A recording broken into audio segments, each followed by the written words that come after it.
So welcome everybody to the virtual real estate rerun day 3. Yes, we are in day 3 of the virtual real estate rerun. As you may have heard me mention to my Facebook community, we got some great content that we're going to present today. You know, if this is your first time being on the virtual real estate rerun, then you know what we're doing is that we're replaying the top 15 sessions of the Inman Connect Now virtual conference that was held a couple of weeks ago. Phenomenal information. I sat through the whole thing and I felt like it was good. I mean, it was like over 25 hours of content over 3 days. And I decided that it made sense for me to pick up the top 15 things that could better enhance not only my agents here at Brooks & Davis Real Estate Firm, but offer it out to others. And that's why we put this 3-day event, this 4-day event together this week and called it our Virtual Real Estate Rerun Volume 1. Since everything, the world is going virtual, we feel like it just makes sense as we're doing conferences and seeing things online, seeing substance, if there's an opportunity for me to bring that information back, give it to my agents to help grow them in their business, then we're going to package it through our virtual real estate rerun series of events. So what you're participating in is just volume 1 of what we envision multiple volumes of us being able to be conduits and offer offer information that can help grow your business. So we're going to start out with Instagram, a video. Inman brought in a lady that she's going to speak about Instagram for business and how to grow leads. So that's going to be the first session that we begin with today. So let me get everything set up. Let me share my screen. And as y'all know, in between sessions, I've been doing my little bit of commentary, so I'm going to keep that practice up, but let's get the show on the road.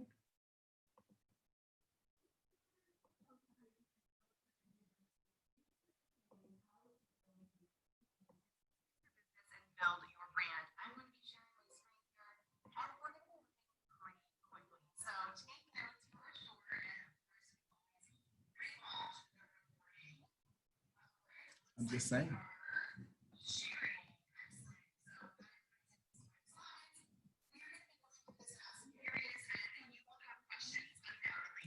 You want me to?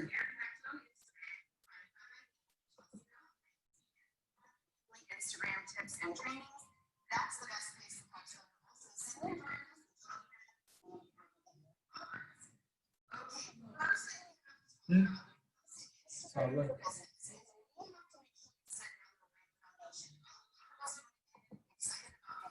Can't hear Michael.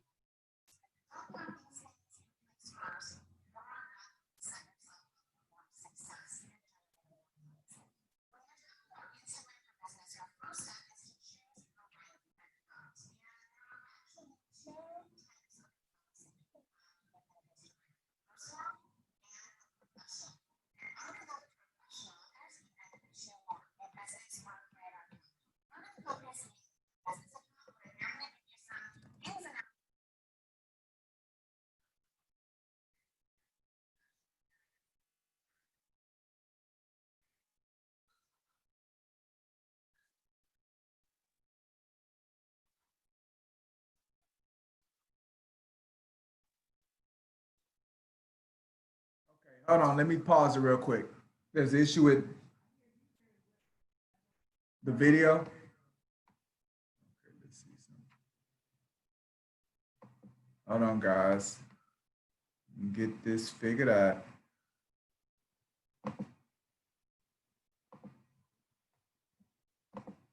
Oh, because I didn't share computer sound. Why y'all didn't tell me? All right, so clearly I didn't hear none of that. Recording. All right, it looks like we are sharing. Excellent. So I'm glad everybody's able to see my slides. We are going to be going through this fast and furious, and you will have questions, undoubtedly. So make sure that we are connected on Instagram. You can find me by my name, chelsea.pites. And if you want weekly Instagram tips and trainings, that's the best place to catch them. And also send me a direct message. Let me know that you came from the Inman Conference. Okay, first thing we have to talk about when it comes to Instagram for business is we have to make sure we set down the right foundation. A lot of us want to get excited about making Instagram stories and what content to post, but if you don't have these things in place first, you're not going to set yourself up for success and generating more leads. When you're talking about Instagram for business, your first step is to choose the right account. And there are actually two types of accounts that you can have within Instagram, a personal and a professional. And under the professional, there's even two more, a business or a creator account. We're going to focus mainly on the business account, but I am going to give you some ins and outs of both the personal and the creator. So our goal is to get into that professional area so that you can start generating some leads and building your brand. So let's talk about personal accounts. A personal account is what you get when you first sign up for Instagram. It's what all of us got. And there's nothing inherently wrong with a personal account, but it does have a lot of limitations when it comes to growth and visibility and doing ads and all of the things that you might want to do to generate income in business. Now, a personal account does allow you to go private, which means somebody has to actually request permission to view all of your posts, your likes, your comments, your followers, and who is following you. Now, it becomes a bit of a barrier if you have a private personal account for a variety of reasons. First of all, we can't see any information about you, which really limits somebody maybe wanting to reach out and follow you because they can't see any of your posts. And they're likely not going to leave Instagram and go search you out on another social platform or your website. They're probably just going to move right on. So that is a potential lost customer. The next thing that you should know is that when you have a private personal account, hashtags do not work. And we're going to talk a lot about hashtags in the last section of this presentation. Hashtags are life in Instagram. That's how your content is sorted and served to the right people. So if you're not using hashtags the right way or strategically, you're not going to be able to grow or increase your visibility on the platform. If you have a private account, those hashtags that you're using on your post, they won't even work. It's only the people that you've approved already to follow you will see those in either location or hashtag search results. And it also limits who can share your content. Let's say you made an amazing post and I thought my community should know about it and I wanted to share it either in a direct message or to my story. Unfortunately, because your account is personal and private, it's not going to show in the direct message. It's going to say, sorry, this is a private account. You'll have to follow it to see it. So there's a lot of limiting barriers. So let's talk about the benefits of a business account. And I just want to start by saying a business account on Instagram is nothing like a Facebook business page. A lot of people hear the word business and they think, oh no, it's like my Facebook business page. First of all, it's not a separate account at all. And if you want to have two separate accounts, maybe you have a reason that you want a personal private account and you want a public business account. Perfectly fine. You don't have to have two accounts, but if you want to, you can. You can have up to 5 accounts actually in Instagram. So it's not a totally separate account. You don't have to set this up and find all the people to go follow it again. It's, and I'm simplifying, basically turning on a switch that you're going to take your personal account and turn it into a business account. Basically nobody but you and Instagram knows that you've even done it. Here are the benefits. When you have a business account or a professional account, you are able to give people more ways to connect with you extremely easily. We are an Uber world, Netflix, Amazon, we want one click. I don't want to leave Instagram and go look for your contact information. So what they offer you with these professional accounts is you get a one-click contact button that you can set up for call, text, email. So right now I can just click right there, and depending on what you've set up, I can reach you in any of those formats. You also get to select the real estate category, and I have some images coming up, so if you're not sure where that is, I'm going to show you in just a moment. You also can have some action buttons like book now. So if you wanted to let people book an appointment with you, you can set those up on a business account as well. You get tons of insights and analytics, which is basically data. And to really know how your content is performing, you have to know how it's doing. You have to look at those numbers. You might be really surprised that the content that you thought was overperforming actually wasn't what your audience was engaging with. And some of the content that you weren't so excited about turned out to be really relevant and impactful for them. You won't know that unless you have insights and analytics. You also get some really cool direct message inbox sorting, which is super helpful. You can sort all of your messages by unread. You can flag messages. So if you have an important client that you never want to miss, you can flag their name and they'll color code on the corner their messages so you never miss them. Also, they have a spam filter, what I call a spam filter. It's called the request tab.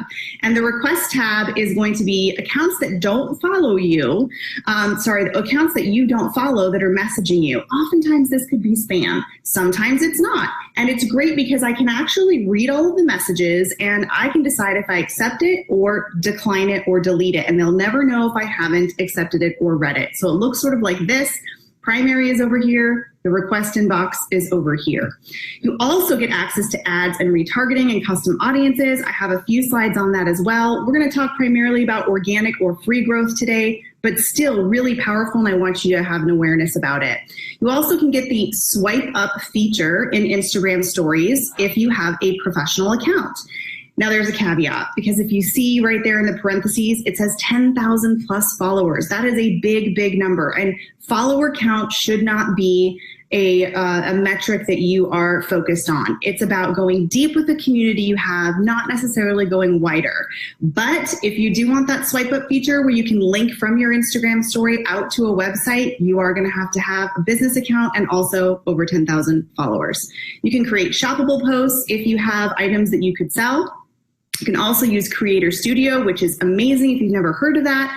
Definitely after this class, make sure that you Google Instagram Creator Studio. It is a free platform made by Facebook and Instagram so that you can schedule out your Instagram posts to the feed and your IGTV videos, as well as it offers a dashboard desktop analytics and insights where you can sort through everything. It's awesome and it's totally free.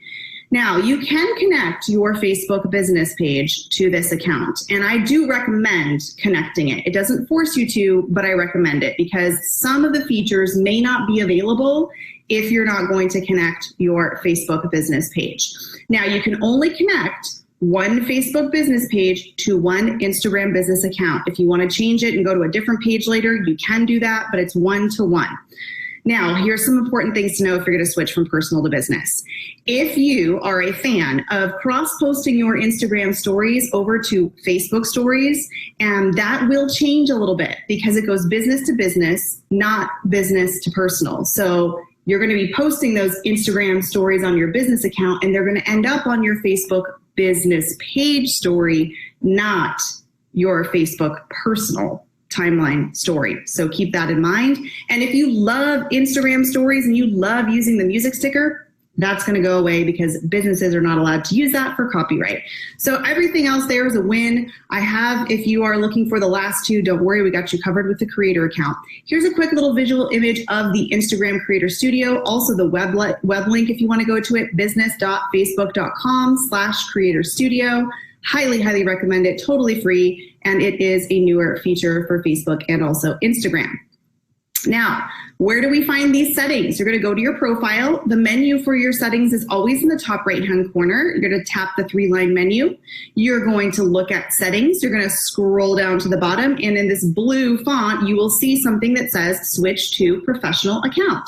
When you click that, you're going to get two options, the creator option, which is the newest form of the accounts, or the business option. Everything I have just previously walked you through is for business. And when you click that, it'll take you through a few steps and you're ready to go. You can always go back to personal at any time. You can switch back and forth. It's very easy to do. Now, I mentioned you can also change your category to real estate. All you have to do is once you've switched over to that business, go to your profile. You're going to click the Edit Profile button. You're going to go to Category, which is right here in red. Then you can type in real estate and you'll see a variety of real estate options that you can pick from right there. Now, I did mention ads, and I'm just briefly going to touch on this really quickly. To create a custom audience from people who have visited or engaged with your Instagram business profile is so incredibly powerful. Anyone that comes to your profile or likes any of your content, you can actually have Facebook create an audience of those people and then serve them ads. How do you do that?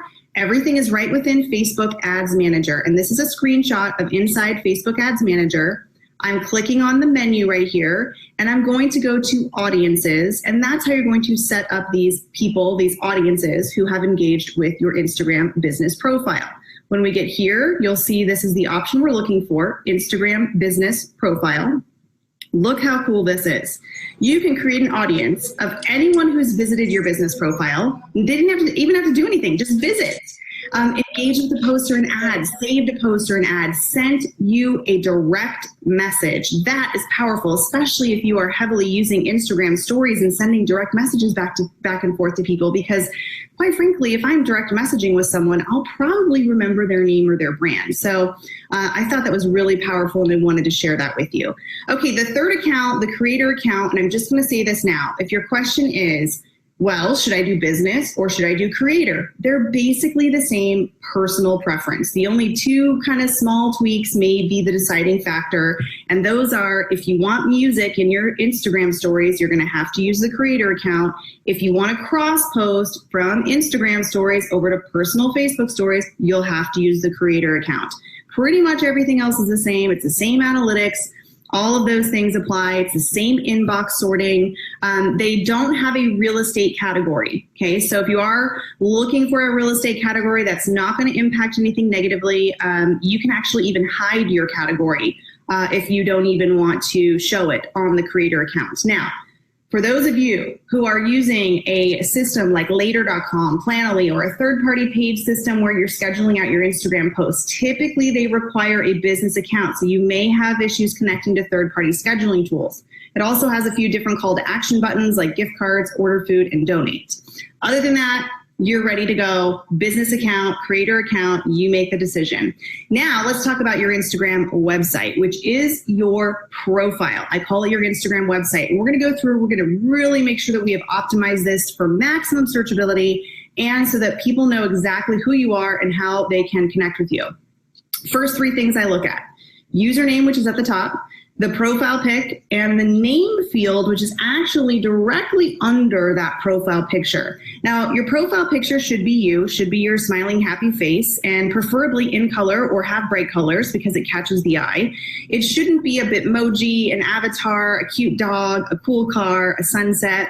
Now, granted, if you are part of a team at a brokerage, you might have to use your logo because it might be representing many people for that account. But if it is just your solo account, highly recommend having your face. It's personal branding. And remember, that profile pic is following you everywhere. Every time you DM, every time you comment, all of the above.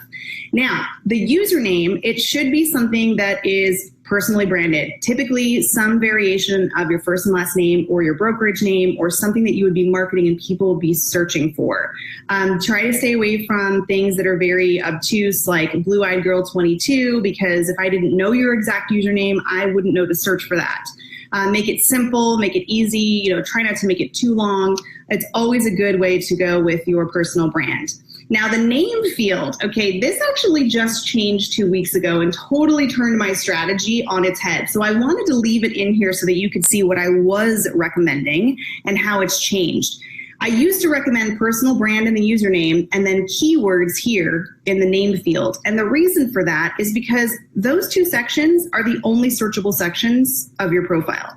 Meaning, whatever words you have in your username and your name fields, you could be found for if somebody is searching that in Instagram, which is pretty darn awesome. So what I used to do is I used to do keywords, and I wanted to be found for Instagram and real estate. If somebody typed those in, my account would come up. Well, something has changed on the professional accounts. I don't know if this will change for personal accounts. They have changed the name field to be what appears in every direct message conversation. So if you don't have your first name in this area, it's going to seem very impersonal when you start messaging people in the direct message. Instead of saying Chelsea Pites, it would say Instagram for real estate and then the message. So if you have been using that strategy prior, it's time to switch it around. Definitely have at least your first name in there. You could add some keywords in there also if you want to. Next place we're going to be looking at is your bio. Now, this section is not searchable. So I would remove all hashtags, because if you have a hashtag in there like hashtag real estate, somebody could come and tap on that, and it's going to take them away from your profile, and it's going to take them into all the other posts that are using that hashtag. And we want to keep people on your profile. I also recommend removing all of your contact information if you have a phone number in there, an email address, because you have that one-click contact button already. So it's kind of like wasted space that you could be really talking about your unique value proposition. And a unique value proposition, the formula I use for that is I do what, for whom, that results in. And mine right here, I'll describe that very formula. So what do? I share real estate marketing tips, okay? Who do I share them with? I said real estate, so anyone in real estate. What's the results in for them, for the consumer? Well, if they apply them, they're going to help them grow their business and make more money doing what they love. So I always like to do a unique value proposition statement in my bio, make it super simple, very niche, very focused on the consumer. The next tip that I have is we talked about removing hashtags unless it's customer branded. So if I was like Blue House Group or something like that, and I'm using the hashtag Blue House Group and I use it on my posts, that would be appropriate, but not something that is not about you or your brand. Now, a lot of folks forget to add a call to action as the last sentence of their bio. If we've got a link, we got to tell people to click on it. And more importantly, we have to tell them why. What is in it for them? So on my example here, I've got 2 calls to action. I have DM me for a free Instagram audit. I have grab 100 content ideas. You only need 1. You could have more than 1 if you wanted. And it could be something like this. Start your free home search. Download free list of homes. Whatever you might have, a guide, an ebook, a home valuation, something you can give as an item of value for free to entice them to click that link. When they click that link, hopefully they're going to a landing page, lead capture, maybe you have a Facebook pixel where you're tracking. The whole idea is to get them into your ecosystem. You always want to include your web link. I'm going to show you what I'm using. I'm using a multiple link tool, but if you don't have one, you just can use your landing page URL or your website URL as well. And then lastly, Instagram story highlights. I look at these as web pages on your website. I think you should have a minimum of 5. And I think you should be very focused on very short, succinct names that are very descriptive about what is inside of it. Because if it says something like my faves, people probably won't look at them. What would you have on your website? Reviews, seller info, buyer info, community information, homes that you have listed. So think of it in terms of a website. Do all this. This is your homework. You're going to have an optimized site ready to go. Now, my link that I mentioned right here, I'm using a multiple link tool called Linktree. If you Google link tools for Instagram, there's going to be a billion of them. Pick whichever one works for you. There's freemium versions, so free or paid. I'm using the paid version, which you can see right here gives me a really cool background where I can customize it. This little button here actually jiggles. So it's a really cool visual call to action when people come there and they see, oh, that's the one I want to pick. And what it does is it allows me to give them multiple links. So if you have a podcast and an IDX site and a YouTube channel, you might want to throw all of those in there. You might have a lead magnet too. So that is a way that you can optimize and maximize those links in your bio. Okay, so now we've come to hashtags and how to use hashtags the right way. This is going to wrap up our foundation to get you ready to go from likes to leads. So I thought I would cover some common mistakes that happen a lot when we're talking about hashtags. Number 1 is not using relevant and researched hashtags. I'm going to show you how to research in the next few slides. What I mean by relevant is as follows. Oftentimes when we think of words that describe, keywords that we would think of for our industry, we think about what describes our industry. Real estate, realtor, real estate agent. But the customer isn't going to be coming to Instagram and looking for those words. They're likely looking for, I'm in Scottsdale, Scottsdale homes, Scottsdale real estate, Scottsdale lifestyle, something having to do with the area of their interest. So we need to be thinking less about what describes our industry, more about what our ideal customer would be looking for. Number 2, not using enough. You really do need to use double digits. We need every chance we can get. It's like lottery tickets. If I came in and said, hey, I'm getting lottery tickets, they're all on me. Do you want 1 or do you want 10? Well, if they were all free, I would take 10, more chances to win. So same idea here with the hashtags. Very easy fix. All you have to do is go and look your last few posts and see how many hashtags you've used. Your goal should be 10 to 30. 30 is your max. I usually post anywhere from 20 to 25. There's no real black and white rule, but the more you use, the more chances you have to win in my mind. Number 3 is not mixing up different sizes of hashtags. And follow with me. I'm going to show you what sizes mean. But we need to have some that are a little bit bigger, some that are a little medium, some that are a little small. And the some that are a little bit bigger kind of help you get the boost of activity. And then the smaller ones, if people are searching for and they're more niche, then you're going to have sort of longevity when people are searching for those words. And then lastly, using really big popular hashtags like hashtag love or hashtag real estate, which has 35 million different uses and posts being used. So let's talk about how we find out what those sizes are and what sizes should we be looking for. Well, first things first, you can just research all of this right within Instagram. You're going to go right to the Explore tab, which is this little icon down here, the magnifying glass. This is the Google of Instagram. So anything I put in here, it's going to return search results. So I'm going to go here, I'm going to type in a word. Let's type in the word real estate. And when I do that, I want to make sure that I tap on tags. When I tap on tags, it gives me only hashtags with those words in it. Now I can actually go through and tap on any of these words in this list. So let's pretend that I did that. So I put in Scottsdale Homes. I tapped on it, and now I'm in this search results page just for that hashtag. And there's a number right here, and you'll see a number with every single hashtag you look up, 25.6K, so almost 26,000, okay? So I'm looking at this number and deciding, is that too big? Well, I'll tell you what my goals are. My goals are 4-figure, 5-figure, 6-figure. Every once in a while, blue moon, I might do a very low 1 million, but it's those I usually get a lot of spam. I'll get a lot of people and spams and bots that are coming and commenting. So it's important to look at this size. So when we look at that, it's going to tell you how many posts are using that hashtag. Now, another tip I have for you is you want to look through this section because they're going to give you related hashtags that other people might be searching as well related to the one you put in. And oftentimes, if you get one that's too big and you tap on something, that related section is probably going to be a little bit smaller. So I definitely recommend that. And if you find one you want to use, I would click this follow button and it will help other content come into your feed related to that hashtag. You might find new accounts, you might find new people, and it's a really great way to get information about those hashtags. So now that I know that Scottsdale Homes has 25.6 thousand and my goal is 4, 5, and 6 figures, this is my goal. I don't want to go too far into the millions. I'm going to look for location-based hashtags. Here's a couple of ideas. So Scottsdale Homes, Scottsdale Life, Downtown Scottsdale, Scottsdale Homes for Sale, Scottsdale Living, you get it. So we kind of get the idea here that you can start searching those, obviously not Scottsdale unless you live here, but your particular area. And then once you've done some research, I know this sounds like a lot of work, but once you do it once, that's it. You're going to create a spreadsheet and you're going to have a column for low millions. I have it in red because it's used with caution.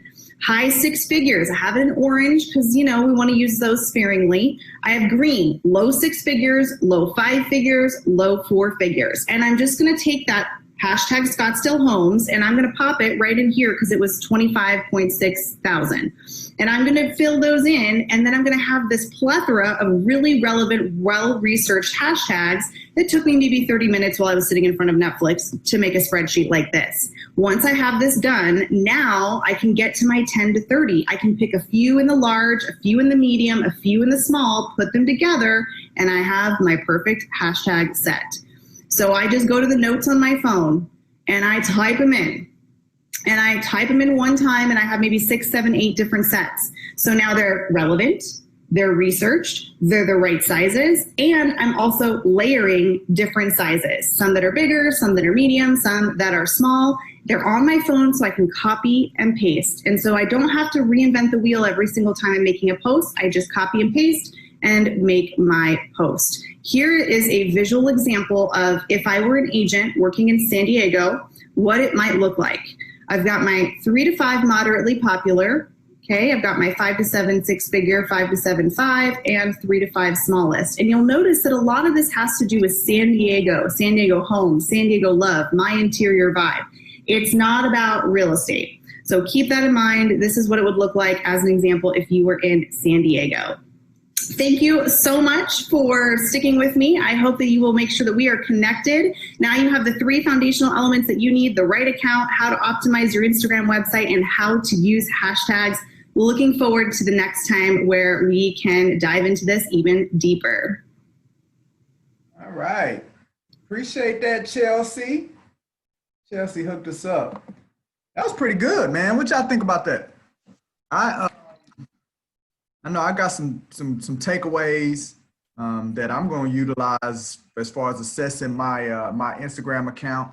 Mine is a personal account. I didn't even know that you had the capability of a professional account. So I'm gonna look at that. But I don't know, like right now, I kind of, as far as my social media strategy, I link my personal Facebook and personal Instagram and kind of use that for personal stuff. So I gotta think through it, but it was great information to know, especially about the hashtag. So what do you guys think as I get set up the next one? I like the idea of doing the spreadsheet. I usually use my Evernote to do that, but I think making that spreadsheet will help me be more organized with it so I can get to it quickly. Really, I don't know, are you able to go back on the session to show that? I was trying to get a screenshot of how she broke down the hashtags, like 3 to 5. Yeah, I can make it a question as well, as far as us being able to have access to the videos. So I'll make it a point next week. We'll work on figuring that out so you guys can have access to where y'all can go back. Okay, but no, I think it was great. I've known about the business accounts. I didn't know the difference with the creator account. Mm-hmm. I did switch it over to creator while I was watching it, just simply because I did like the music feature. Yeah. But I think that's pretty cool. Good nuggets. All right, awesome, man. Well, good feedback, Jess. Appreciate that. Anybody else? If not, the next one we're going to be looking at is volumizing. So there's some top 10 advisors, realtors in Angle-Volkers, Vancouver. They're going to be talking about how to scale their business, the things that they focus on. So I think this may be some great information for us as well. So let me go ahead and get us ready to go. Let me make sure that I share computer sound. And we'll get this thing going.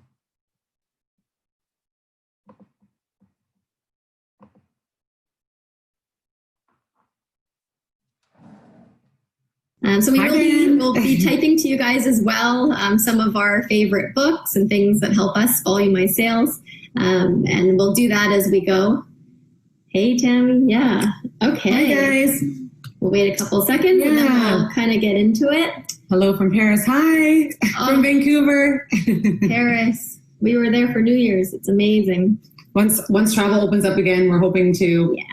Yeah. I think everyone wants to travel, but we're glad you guys joined us today. That's for sure. So hello, everyone. Thank you for joining Amy and I in our session today, where we are going to be talking to you about volumizing your real estate business.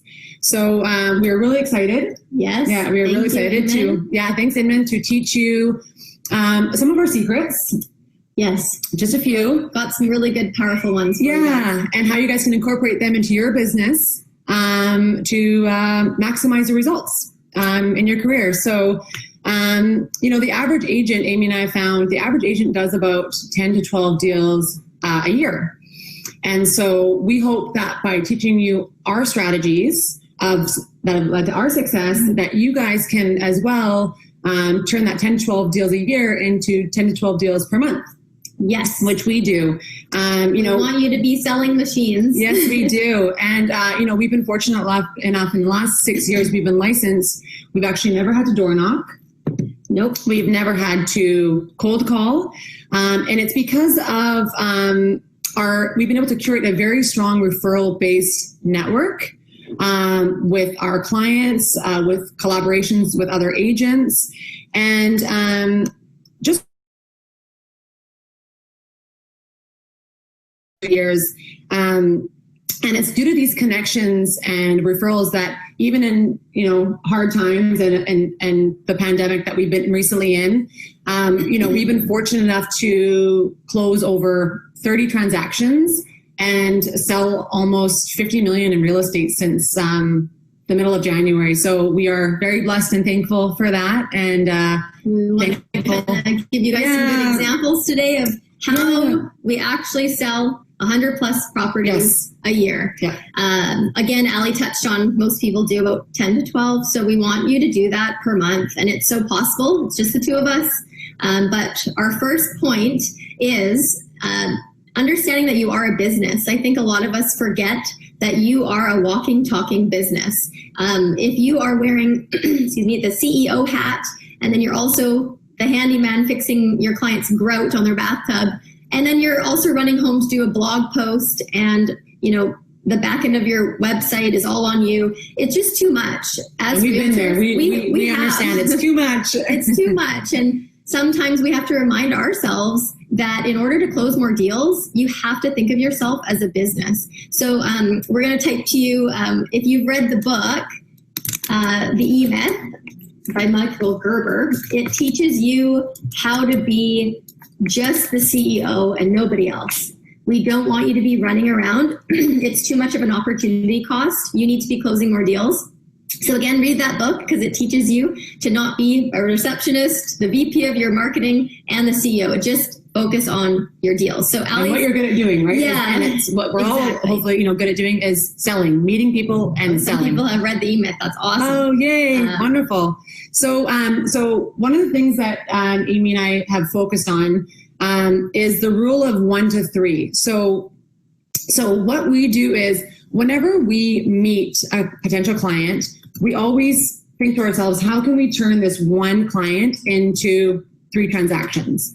And so the first thing we do is Amy and I are heavily invested in real estate. We invest a lot ourselves, but we also love to teach clients and friends and family how to invest in real estate as well. Because let's be honest, everyone we meet, we plant that seed. Yeah, we all want to be financially free, right?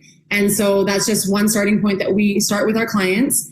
And another thing is we also get to know them on a deeper level. So we find out, a lot about them, a lot more about them, a lot more about their family, a lot more about their friends, their work, their interests, their hobbies. We get to know them as a person and not treat it as a transaction. Exactly. And I think Ali did this just the other month, which I think if you're an average agent, I don't think you would think to do this. We were talking and listing one of our properties, and Ali's going, okay, well, how do we get from this 1 to 3? Because it was in an area that we don't sell a lot in, but we took the listing on. And so, we had the photographer at the listing, and she's shooting the photography. And this photographer shoots for all the top agents in our city.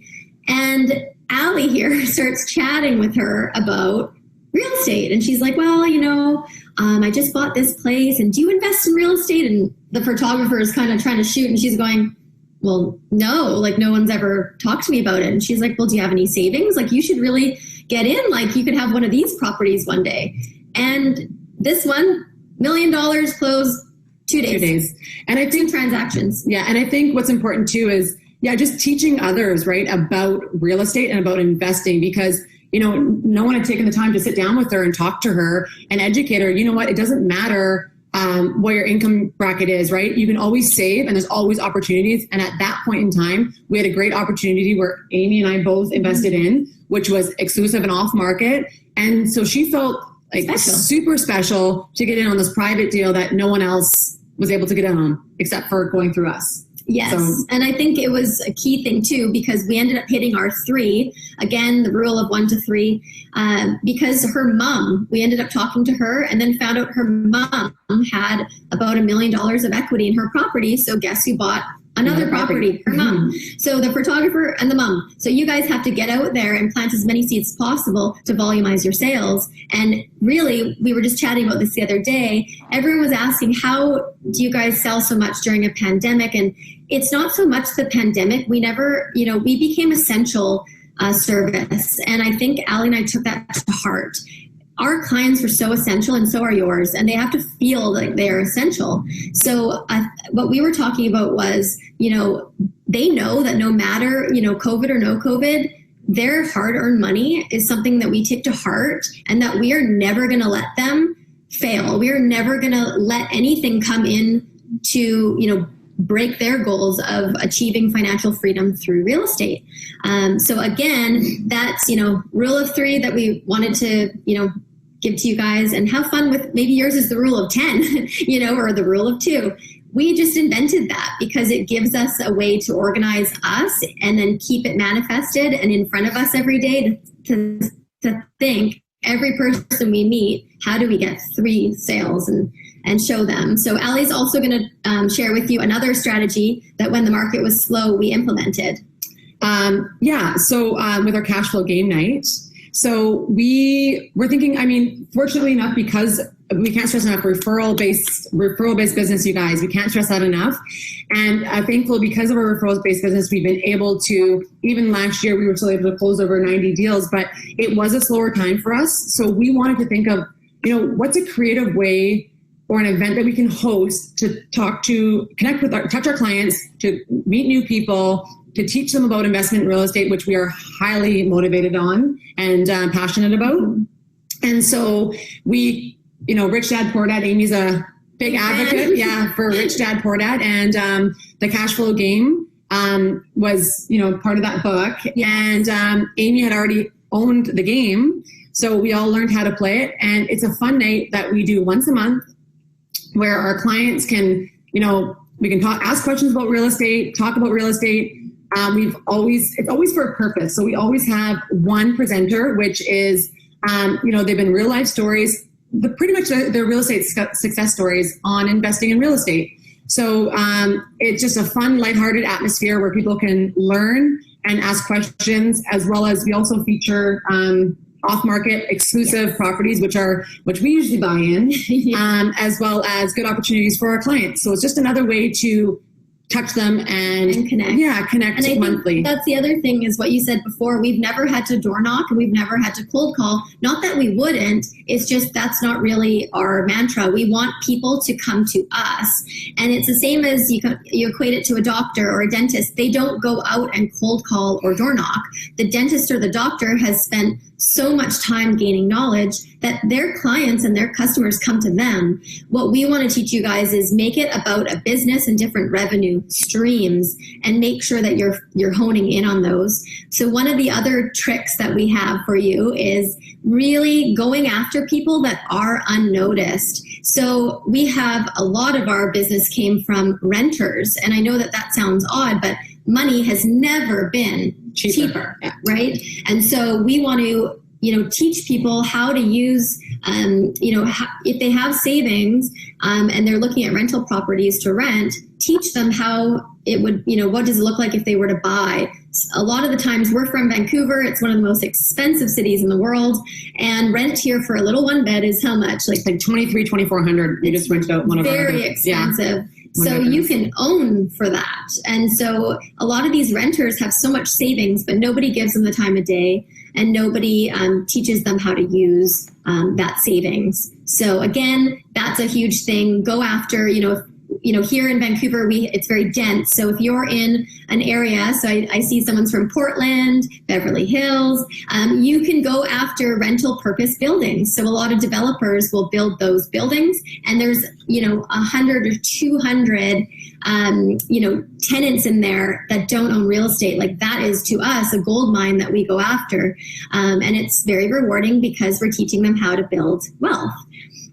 So everyone's commenting about the cash flow game night. Yes, and you can buy it on Amazon. And for calculating ROI, you have a great pro forma. I have a pro forma that we have used on just Excel spreadsheet. But if you go to our website, amyandallie.com, and you go under the investors tab, you can download checklists, and you can download certain calculators and things like that. So while it's slower for some of you, please work on that. Please work on, if somebody comes up to you and asks you, what is ROI? You should be able to calculate that. What is a pro forma? That's when you can calculate cash flow and, deduct all your expenses and know what you're left with at the end of the month. That might be negative, or that might be positive.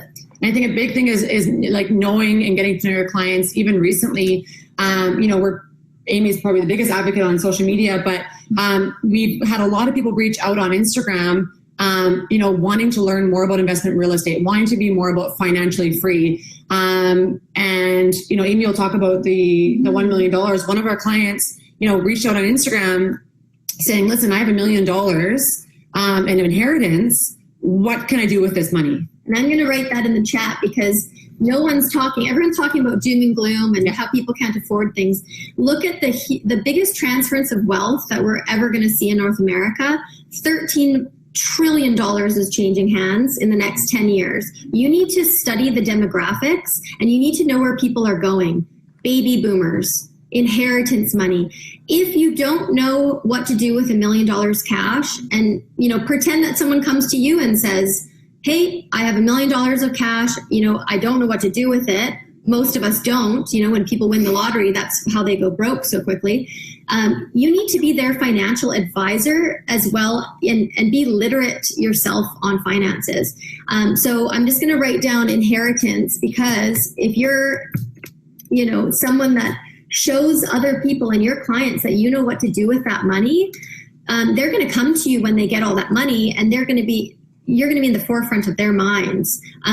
Actually, you were doing a deal, and this is another thing about creativity. Ali was just working on a deal this week, and a lot of people are retired. So again, baby boomers are retiring. They can't get approved for mortgages. So you need to know how to be creative and offer them solutions. So Ali, you were I think this goes back to knowing your client, right? Getting to know your client, getting to know their needs, their wants. And our client is moving down from Kelowna, and they unfortunately are not unable to get a mortgage because they're still, they still have a rental property up in Kelowna. So their parents had said, listen, you know what? I would love to help them out. I would, we'll co-sign for a mortgage. Well, unfortunately, they called the bank and the bank said, nope, we're not going to give you a mortgage.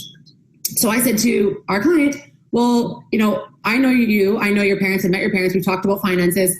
I know they're sitting on their house alone, $2.5 million of no mortgage. Why don't we use a home equity line of credit to purchase the house? And then, and then down the road later on when you changes hands, you guys get a mortgage. Right away, their parents were like, oh my God, this is amazing. We'd love to help them out. We'd love to do the home line of credit. We didn't even know this was an option. So I think just educating your clients and letting them know that there are other options other than a mortgage. Yeah, and I think Clifton Poon, you had said, how do you walk the line of a real estate agent and a financial advisor that is subject to regulation and licensing? That's a great question.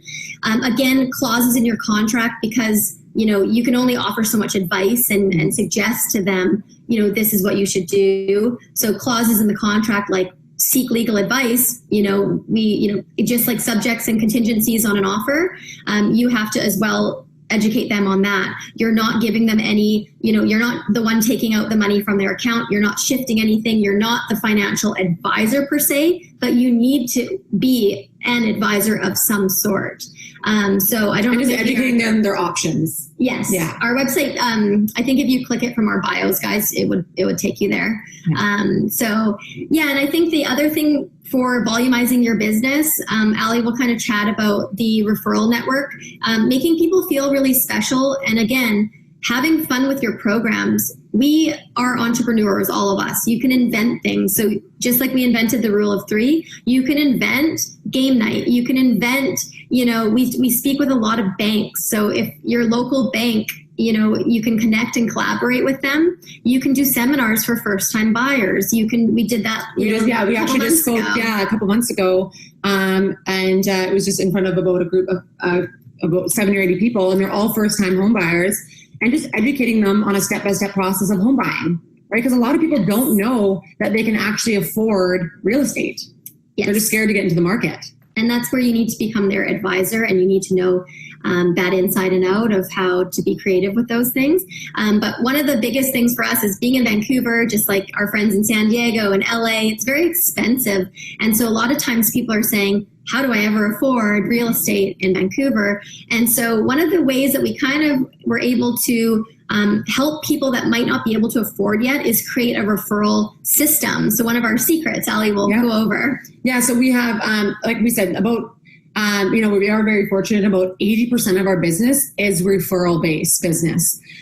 So, over the last 6 years of being licensed, we have really nurtured those relationships with all of our clients and kind of made it fun for them to make extra money. So we kind of call it like our VIP referral program, where every time a client gives us a referral, up to 3 deals, it is $500 for each referral.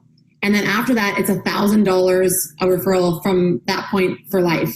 And so even just last month, we had one client make $4,000 by sending us 4 closed referrals. Last year, I think we had another client that made about $12,000. So I think it's just an extra way. I mean, being, like you said, an expensive city where our 1 bedroom, 500 square foot in Vancouver is $700,000 minimum. So, yeah. So it just gives people an extra way to make a little bit of money or save a little bit extra money when it's hard to make cash flow. Yeah, and it helps kind of our, mantra of the rule of 3 is just more deals and being able to get to that, 100. If you follow us on Instagram, we always hashtag the road to 100 because we're always keeping it, at the forefront so we can get there. And last year was the slowest market since 1992. And so a lot of us are feeling that weight of 2019 being slow, but a lot of people are on the fence. And now, that you're an essential service, that's amazing that you can be essential to somebody and to show them that you are. So, Minnie was saying no referral fees in California. Yes, for us, it's if you disclose it, you're okay. Yeah, so we disclose it, and then our office writes the check to that the office has to write the check. Otherwise, if we're just cutting them a check, it doesn't work that way. So we do disclose it, and we disclose our clients because it's just a fun way for them to even know, this person gave you a referral, look what you can do as well, right? So everything is disclosed, yes. Yeah. So some of you in the States, I guess it's not as good, but come sell real estate with us. Yeah, come to Vancouver. We can cross border, which we are hoping to do very soon. Yeah. So I think if anyone has any questions, we in Texas only a $50 referral fee is allowed. Margie is writing.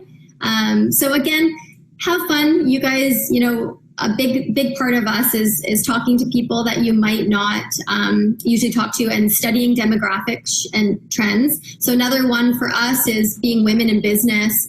We go after a lot of the boss babes. Mm-hmm. So that too. Oh, I think we might be. Oh, are we? Oh, wrap it up. So thanks for having us. We're so excited. Thank you so much, you guys, and we hope that you got some come to great knowledge out of our talk. And we wish you all the best. Thank you. Take care, everyone. Thanks, Allie and Amy. All right.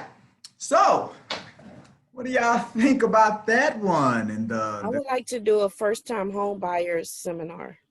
You say you want to do a first-time home buyer seminar, Merle? Yes, I just need to know. I know I would need to have a lender there and all that. That's boring. Ain't nobody coming to that. No, I'm just playing. So, are you serious? So what you think is boring? Well, you and I, we can talk offline about it. I'll give my insights around the first time home buyer workshop.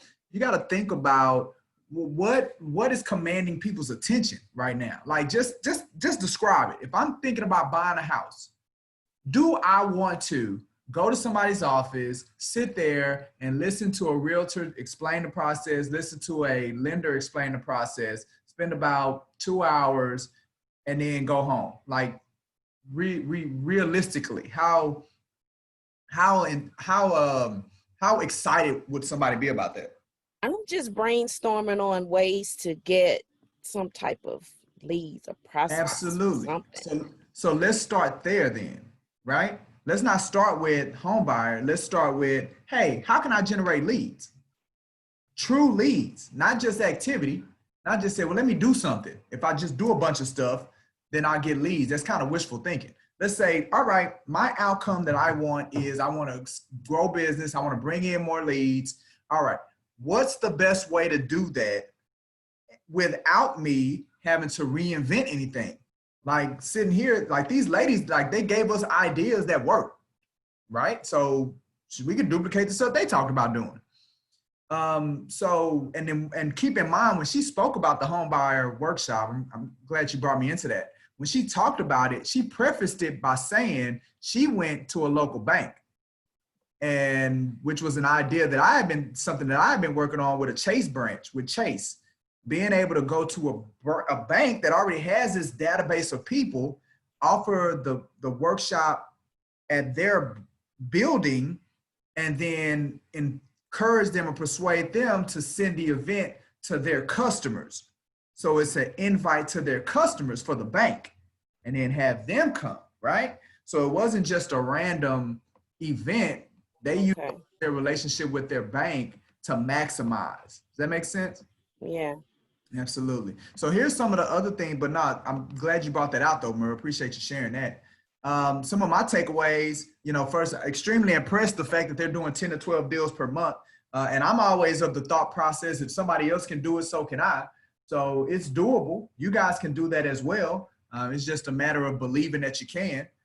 So I thought that was something to point out.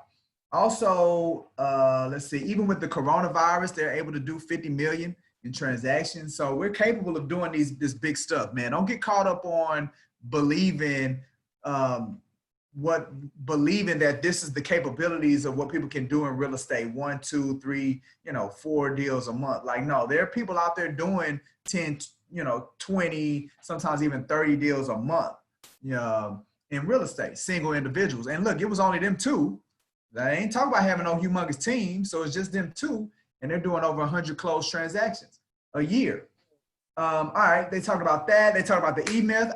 That is a book that I've read. That is a book that helped me kind of build out my business so when it comes to systems and processes, that is a phenomenal book to take from and to pull from as you design. My talk is that there are 3 stages when it comes to building business: lead generation, sales process, service/transaction management. And each one of those stages need to have their own system or process designed within it. The E-Myth would help with being able to create those systems within those 3 stages.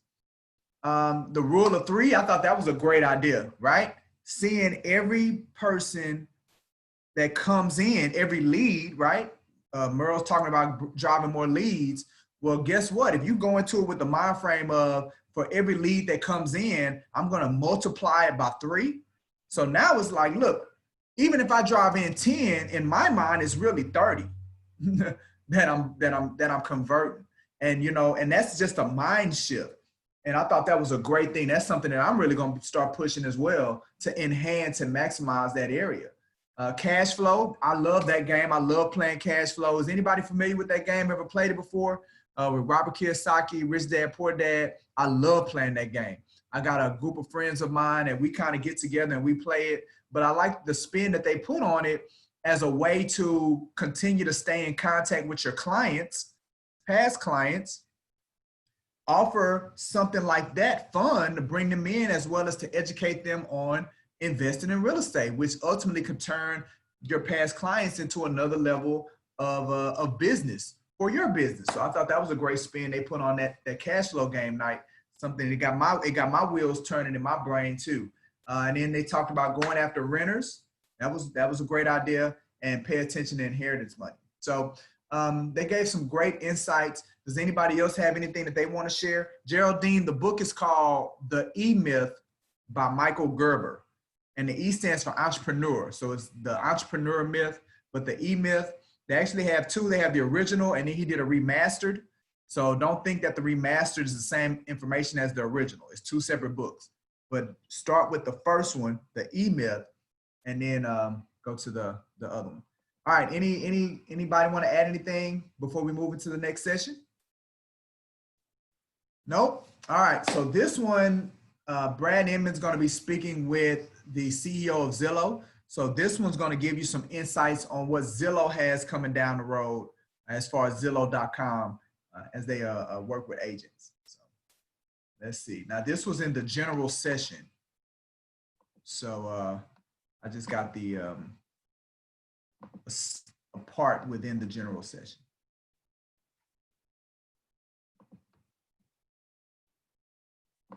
Jessica. Y'all hear it?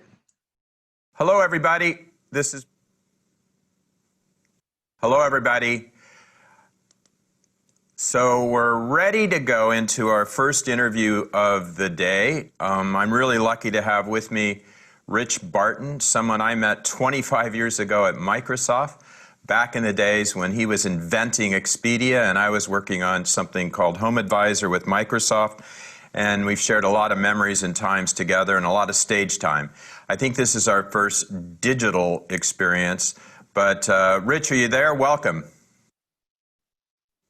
Wait, I'm not. I wasn't talking, Brad. I'm talking now. Can you hear me? There he is. I am talking now. We're there. And I think we're with the Big Inman community, right? We're live? I think we are. Rich, how are you? I'm fantastic, Brad. How are you doing? I'm sorry. We forgive our technical difficulties now, don't we? Yeah, well, you and I have launched a lot of products in the 25 years, and we like to point to all the ones that work perfectly at launch, but we also know there were many of them that didn't work perfectly. So we're in that category, fail until you succeed. So anyway, we're here, and that's the most important thing. First, how are you doing? I guess that's your bedroom. It looks like you have a king-size bed. I do have a king-size bed that I was in an hour ago, maybe an hour and a half ago. I have a guitar back there that people accuse me of having be a prop, but it's actually meditative for me.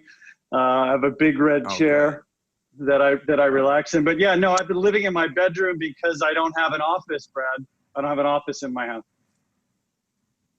Do you need a loan? You can't afford an office, Rich? Well, I'm shopping now. I'm shopping. I'm part of this bubble of demand we're seeing. I need an office. I'm either going to do a remodel or I'm talking about a remodel to put an office in. Well, let's get started, but let's start with something far more somber than some of the things that we have to deal with. Let's start with the events of this past week, Rich. How is Zillow? I saw some things yesterday in the news on Inman. How is Zillow responding? And I guess I really want to challenge you. We all need to respond in a deeper and a bigger way, right? And what is Zillow doing to the circumstances that have unfolded since a week ago and the horrible death in Minneapolis of George Floyd? Yeah, well, the first thing is supporting our employees who are hurting and they're frustrated and they're confused. Okay, and so supporting in every way we can these employees. That's number one. Number two is making damn sure they know and everybody knows how we feel about racism and broadcasting that. And speaking out against racism. We came out. Maybe you saw it. We came out. The marketing team and the HR team scrambled to work with the Black community to come out with a "Racism Has No Home Here" with the Zillow logo that is kind of hopefully turning into a bit of a meme to show our support. We also support in many other ways. My wife and I personally have our philanthropy for the last 7 years, thanks to her, has been focused on criminal justice reform and decarceration. And those trends were on. Those were happening, and there have been really good things happening. And I think this awful, terrible incident and the societal reaction to it is actually going to accelerate societal change in a way that we're seeing in technology. We're seeing COVID accelerate trends in technology in every industry, aren't we, Brad? And including our own. And it's going to accelerate social justice as well. Yeah, it's interesting. I had in my opening talk that we need to remove the barriers to people getting in and out of homes easier, and I was emphasizing technology. But the last week, the behavior brought me back to the Newsday story a year ago, or about a year ago, about discrimination in the housing industry. And it occurred to me as I woke up this morning, I thought, wow, I bet Zillow and data that you have, there's a depository of information that we could probably take your data scientists and zoom in on behavior maybe that, we don't have to go through an elaborate old school testing service. I think we should start using our data to sniff out discrimination or patterns, because my worry is after COVID-19, these patterns of, are we going to see white flight again? Wouldn't that be a disaster?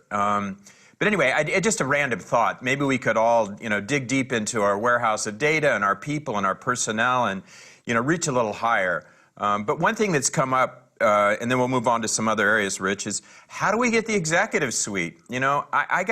I got some really fierce emails just about a month ago saying, you've got all these white guys that are all, and I said, hey, they're the CEOs of all the companies that people want to hear from. What do we do about that? We got to change that. Boards, CEOs, executives, any thoughts on that? Well, start by speaking out and being angry.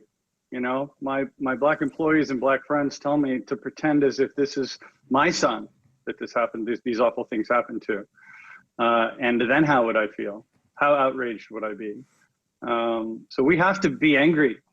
We have to be angry and understand that, this system has discrimination cooked into its roots. You don't have to look any farther than looking at Zestimates from neighborhood to neighborhood within cities to see systemic racism. And so speak out. It feels uncomfortable. Too bad.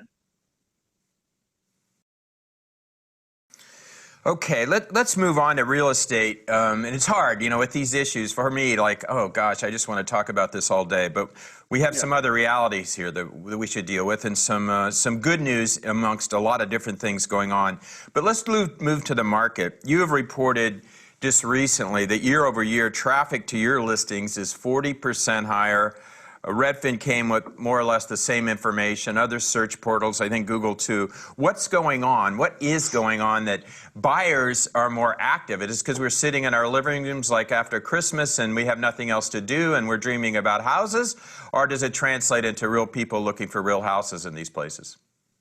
Well, I think that you can't argue with the data that shopping activity is really high, much higher than any of us expected. And I know everybody in the audience right now is probably seeing the same thing, and we're all kind of scratching our heads and trying to figure it out. We've done surveys and talked to people to try to figure it out as well. And my theory is that this terrible health crisis and the ensuing economic crisis that is coming on its heels is actually catalyzing a great reshuffling of people. We're all reconsidering where we live, why we live there, where we work, do we want to commute, do we need a home office?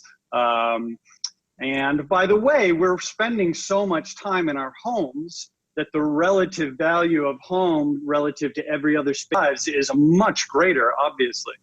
It's just almost mathematical, right? Because we're spending so much time in our homes, we care a lot more. So that is, I believe what we're seeing is that's generating a lot of desire to improve the place I live, which is a very natural, primal human instinct. And I think that's what the data is saying right now. How it plays out exactly, I don't know.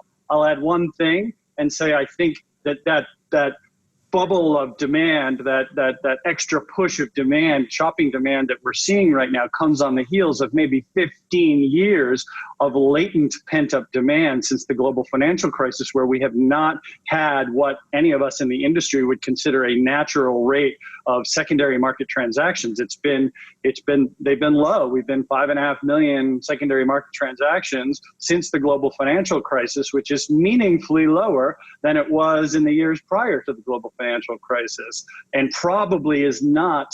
It implies people want to live in a house 18 years. That's probably not what we as humans want to do. And so I think all of that pent up kind of tectonic pressure was building.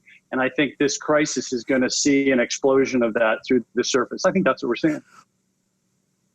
Yeah, that's interesting. And let's look at a particular segment. The Wall Street Journal had an article yesterday, you were quoted in, Zillow was quoted in, that a greater share of millennials have been holed up in cities than their Gen X predecessor. And in so doing, they've accumulated more wealth just during this 3-month period. And that doesn't mean they're wealthy, but like all of us, we're spending less money. And then they use this, they juxtapose that with the average age of a Facebook employee is 29 years old. And this was shocking to me. Their median pay is $240,000. This feels like the kind of pent-up demand that, was kind of sitting on the sidelines really ever since the Great Recession. And now suddenly, with low rates, are we going to see, did you agree with the Journal? Was that a right assessment? And again, $240K per employee isn't what people in Minnesota are getting paid. Yeah, that the source, she sourced Laura Foreman with that article, and she sourced PayScale, which is a competitor to Glassdoor, which is near and dear to my heart. So I really have to suspect the data. No, I'm just kidding. I don't really know if that data is accurate or not. I noticed she mixed the words mean and median in the same sentence, which is a flag for me when that happens as a armchair statistician. I think a very small portion of the demand we're seeing is that effect, probably, Brad. I think it has a lot more to do with all of us wanting to just improve our space, get more space. It's okay to have a longer commute because I'm going to be able to work from home most of the time. I think a lot of companies are going to move that way. And on the negative side, economic distress, which is upon us, it is coming. Economic distress is going to cause reshuffling as well. It may not be for the right reasons, but people are going to have less resources. They're not going to be able to afford where they lived, and so they're going to go looking for other places to live too. So all of this is going to create activity for all of us in the industry. I don't think it's going to play out over a short period of time either. I think, as we all know in the industry, it takes a while for the moves to actually happen. So I think we're going to see this go on for a while. What rich lessons did you have from, I know in 2008, 2009, 2010, that was kind of the emergence of Zillow. You kind of dusted everybody else in terms of where to go on the internet. Home buying then, transactions wasn't as important to you then. It was more traffic translated into advertising, correct? Whereas now you're very transaction driven, so you have more in common with everybody on this virtual conference, where you need transactions to survive. Every broker owner needs them. Every agent needs them. How does this feel different for you as a company? Like you're in bed with the whole industry in a new and a different way. As I say, you are the transaction. Yeah, it's funny. I caught myself chuckling. I did a CNBC interview on Friday, and I caught myself chuckling when I was describing how there's all this shopping demand out there and there's not enough supply. And if I could tell sellers one thing to get over their bias, sellers seem to have a bias that this isn't a good time to list your house. Obviously, it is a good time to list your house because we have all these buyers out there and transactions are happening. And I said that to him. I said, so now is a great time to list your house. And I laughed because I realized I am now a proud member of the industry. I sounded like every other industry member that I always kind of chuckled at over the years. But I believe it. So I'm very happy to be partners with so many people in the virtual room here, and to be part of this industry at a time when we have a really unique opportunity to push the ball forward and to accelerate a whole bunch of long overdue, technology changes and get faster to the future.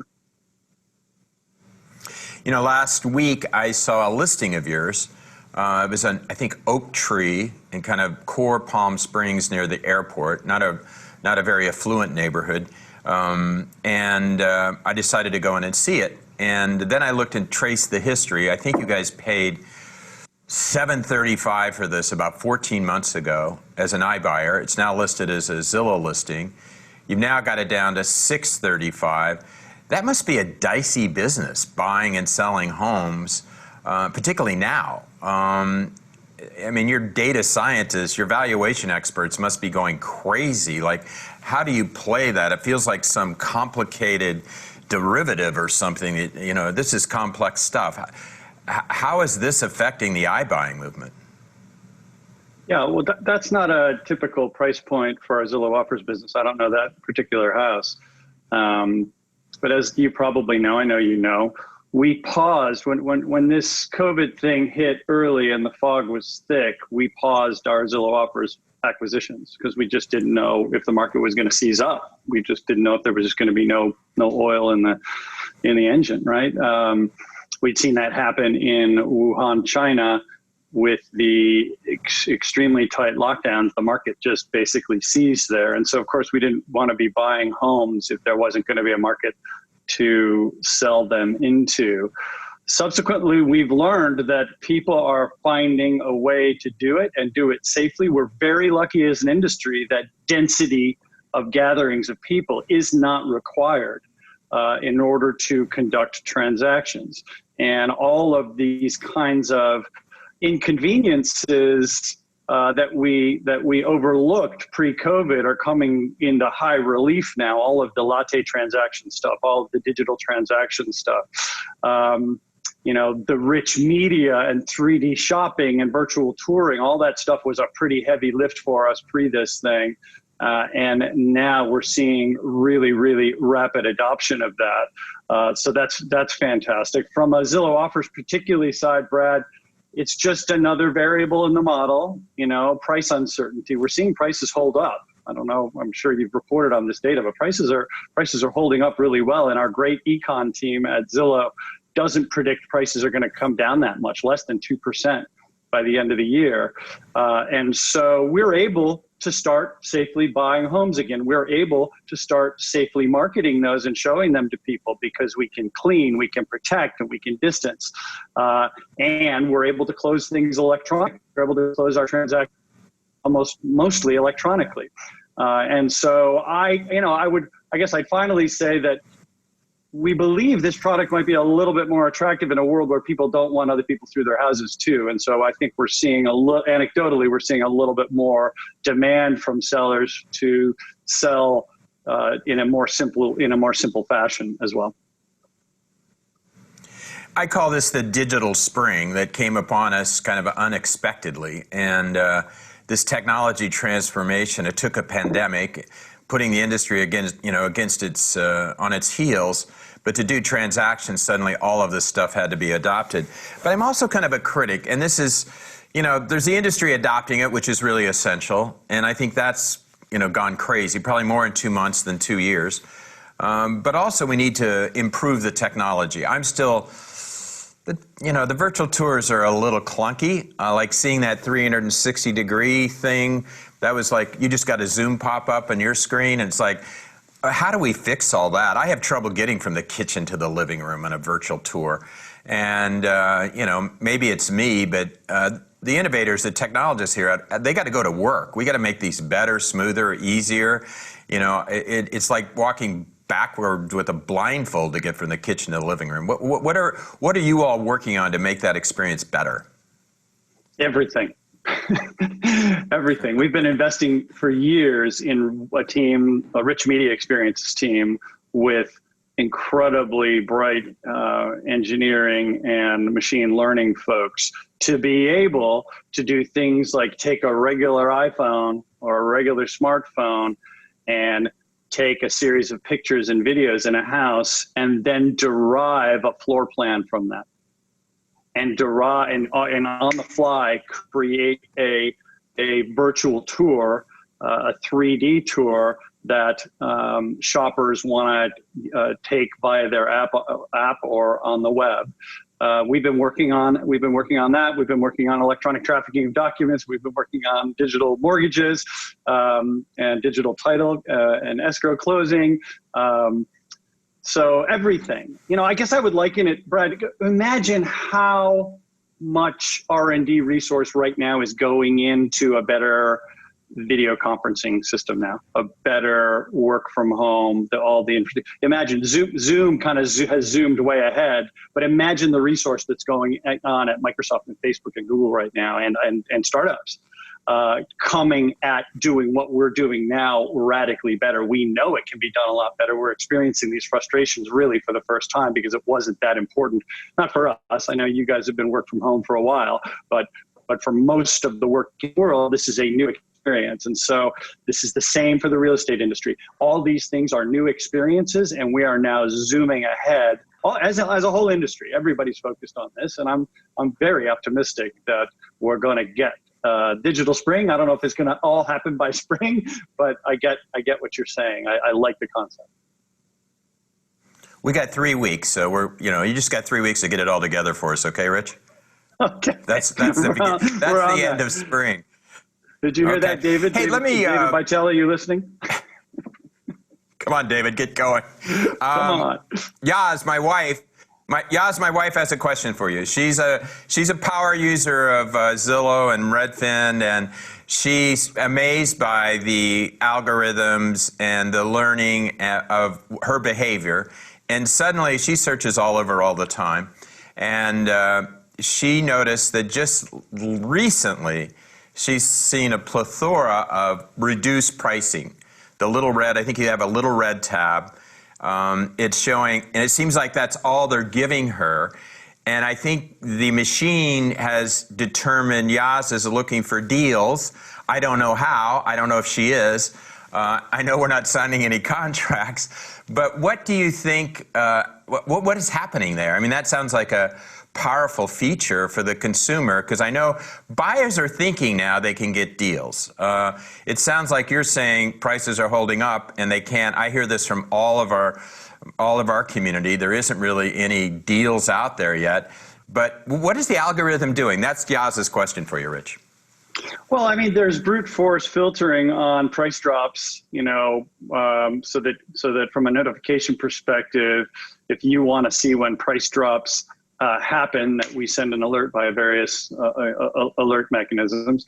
Additionally, we can intuit that, you know, from your shopping behavior, that you are looking for certain kinds of things. And we're merchandisers now, just like everybody in the industry, and we know that motion and action draws the eye and creates interest. And, you know, the more we can draw the eye and measure interest by engagement, the more we'll do that.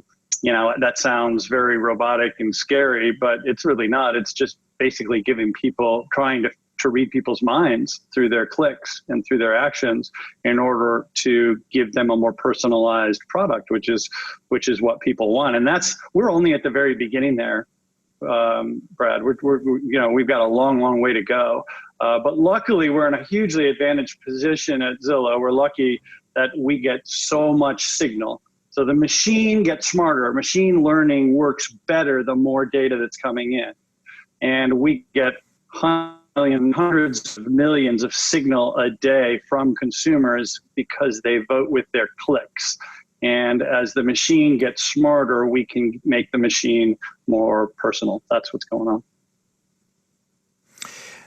One area that I want to just explore quickly is the iBuying responsibility you have. Behind you guys, all the iBuyers, is Wall Street. And Wall Street and Main Street have never gotten along too well. And you could arguably say, you know, Wall Street funds entrepreneurs and innovation, so I'm not putting down the whole concept. But in real estate, they're there in the beginning and they're there during, you know, the disasters. And, you know, some of this forbearance could turn into foreclosures. As you've said, the employment picture is an unknown. How do you be a good citizen here? Because you're kind of an instrument of Wall Street here.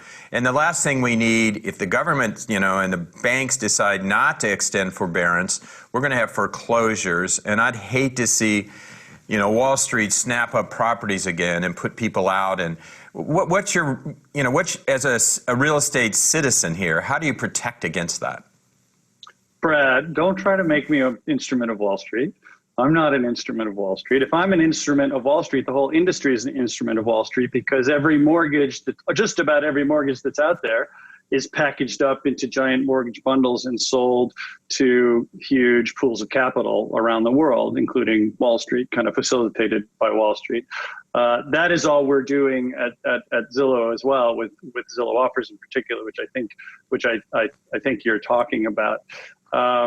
The investment, real estate as an investment, a mortgage as an investment, with some notable exceptions that we're all keenly aware of, has been a terrifically desirable investment from the deepest pools of capital in the world, and that will not change. There is a ton of capital in the world that's sitting in these deep pools, and those pools of capital do want exposure to real estate in the United States via these great big bundles of mortgages or whatever other mechanisms that very smart Wall Street people come up with. And so we're all a part of that. I think that having from a regulatory perspective, making sure we're not introducing systemic risk into the system is critical. And I will tell you that this crisis feels a lot different from the last one, does it not? It does, because we did learn from the last one. You know, the secondary market for mortgages for home, it basically ceased in 2008. And it just hasn't done that. It has barely blinked. There was a little bit of a servicing crisis early on, but it has barely blinked. And that is due to the industry getting a lot smarter. I think we are a more robust industry now than we were then. Fair, and we need liquidity. We need liquidity in the real estate market, but we also have to be on guard here, and I guess that's my challenge to you. And I guess the overall, I think one thing that I feel about what you guys have done is you're now kind of the unchallenged leader in a way that's quite amazing. Congratulations. It points to your success. But you look at your market cap today, it's staggering. I think you got about $2.5 billion worth of liquidity, cash equivalents in the bank. You're in a perfect position to lead, and you're probably the unparalleled leader here. So I don't think I have to tell you, but I would constantly challenge you to do more and do better. And I think particularly now, because we have a bundle of issues before us. And I think, as I always say, we got to dig deep and reach high, because suddenly the political, the social, the economic issues. We have a writer, Teresa Boardman, who said to me the other day, she's in the heart of it, just trying to get along and survive in Minneapolis. And she said, our institutions have failed us. And I think there's a lot of signs of that, a lot of signs of our institutions failing us. So my challenge to you, Zillow is the single largest institution in real estate. One, we don't want you to fail, and we also want you to lead, which I know you will. Any last words for the Inman community, Rich? And thank you again for always being present. The community, you're controversial at times, but most people in the industry love what you're doing and support what you're doing and depend on you. Thanks, Brad. I guess I would close by saying we're lucky to be a part of this great industry. We are. We love this industry. It's important. We have learned, this crisis has highlighted to all of us just how primally kind of bottom of Maslow's hierarchy of needs, shelter is the core. Shelter, food, safety.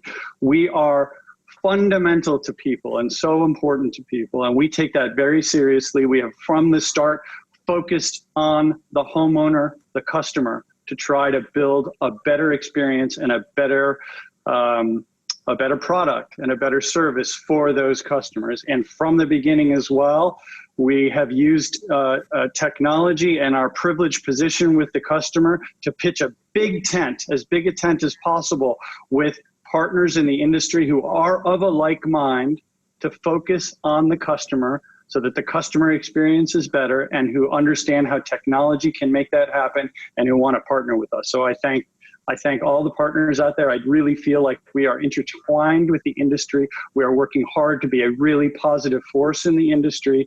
And I think this crisis affords us all an opportunity to lock arms and to fix a bunch of stuff in the industry that needs fixing, because customers' expectations for safety today will become their demand to post-COVID, and we can all lock arms and get there. Thanks for having me, Brad. Thanks everyone at this New Style conference. Well said, Rich, and thank you again so much. All right. Gang, I'm going to pass it back to Katie and. All right, guys. So look, we're running a little long here. So what I'm going to do is I'm going to just replay the other two. And then after that, I'm going to offer some commentary. So let me jump right into it. And the other two are back to back anyway, but I think they're good. I was considering skipping on one of them, but I couldn't pick which one to skip on. So we're just going to watch both of them. They should be 20 minutes.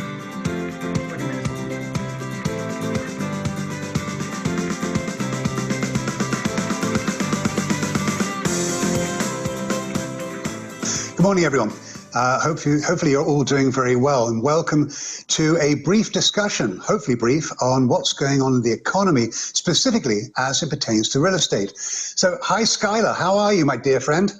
Hi, Hey, I'm doing great. You know, there's a lot of things going on. There's a lot of things to look at and talk about. In many ways, I'm sure, Matthew, you also feel like this is the Economist Super Bowl right now. What do you think?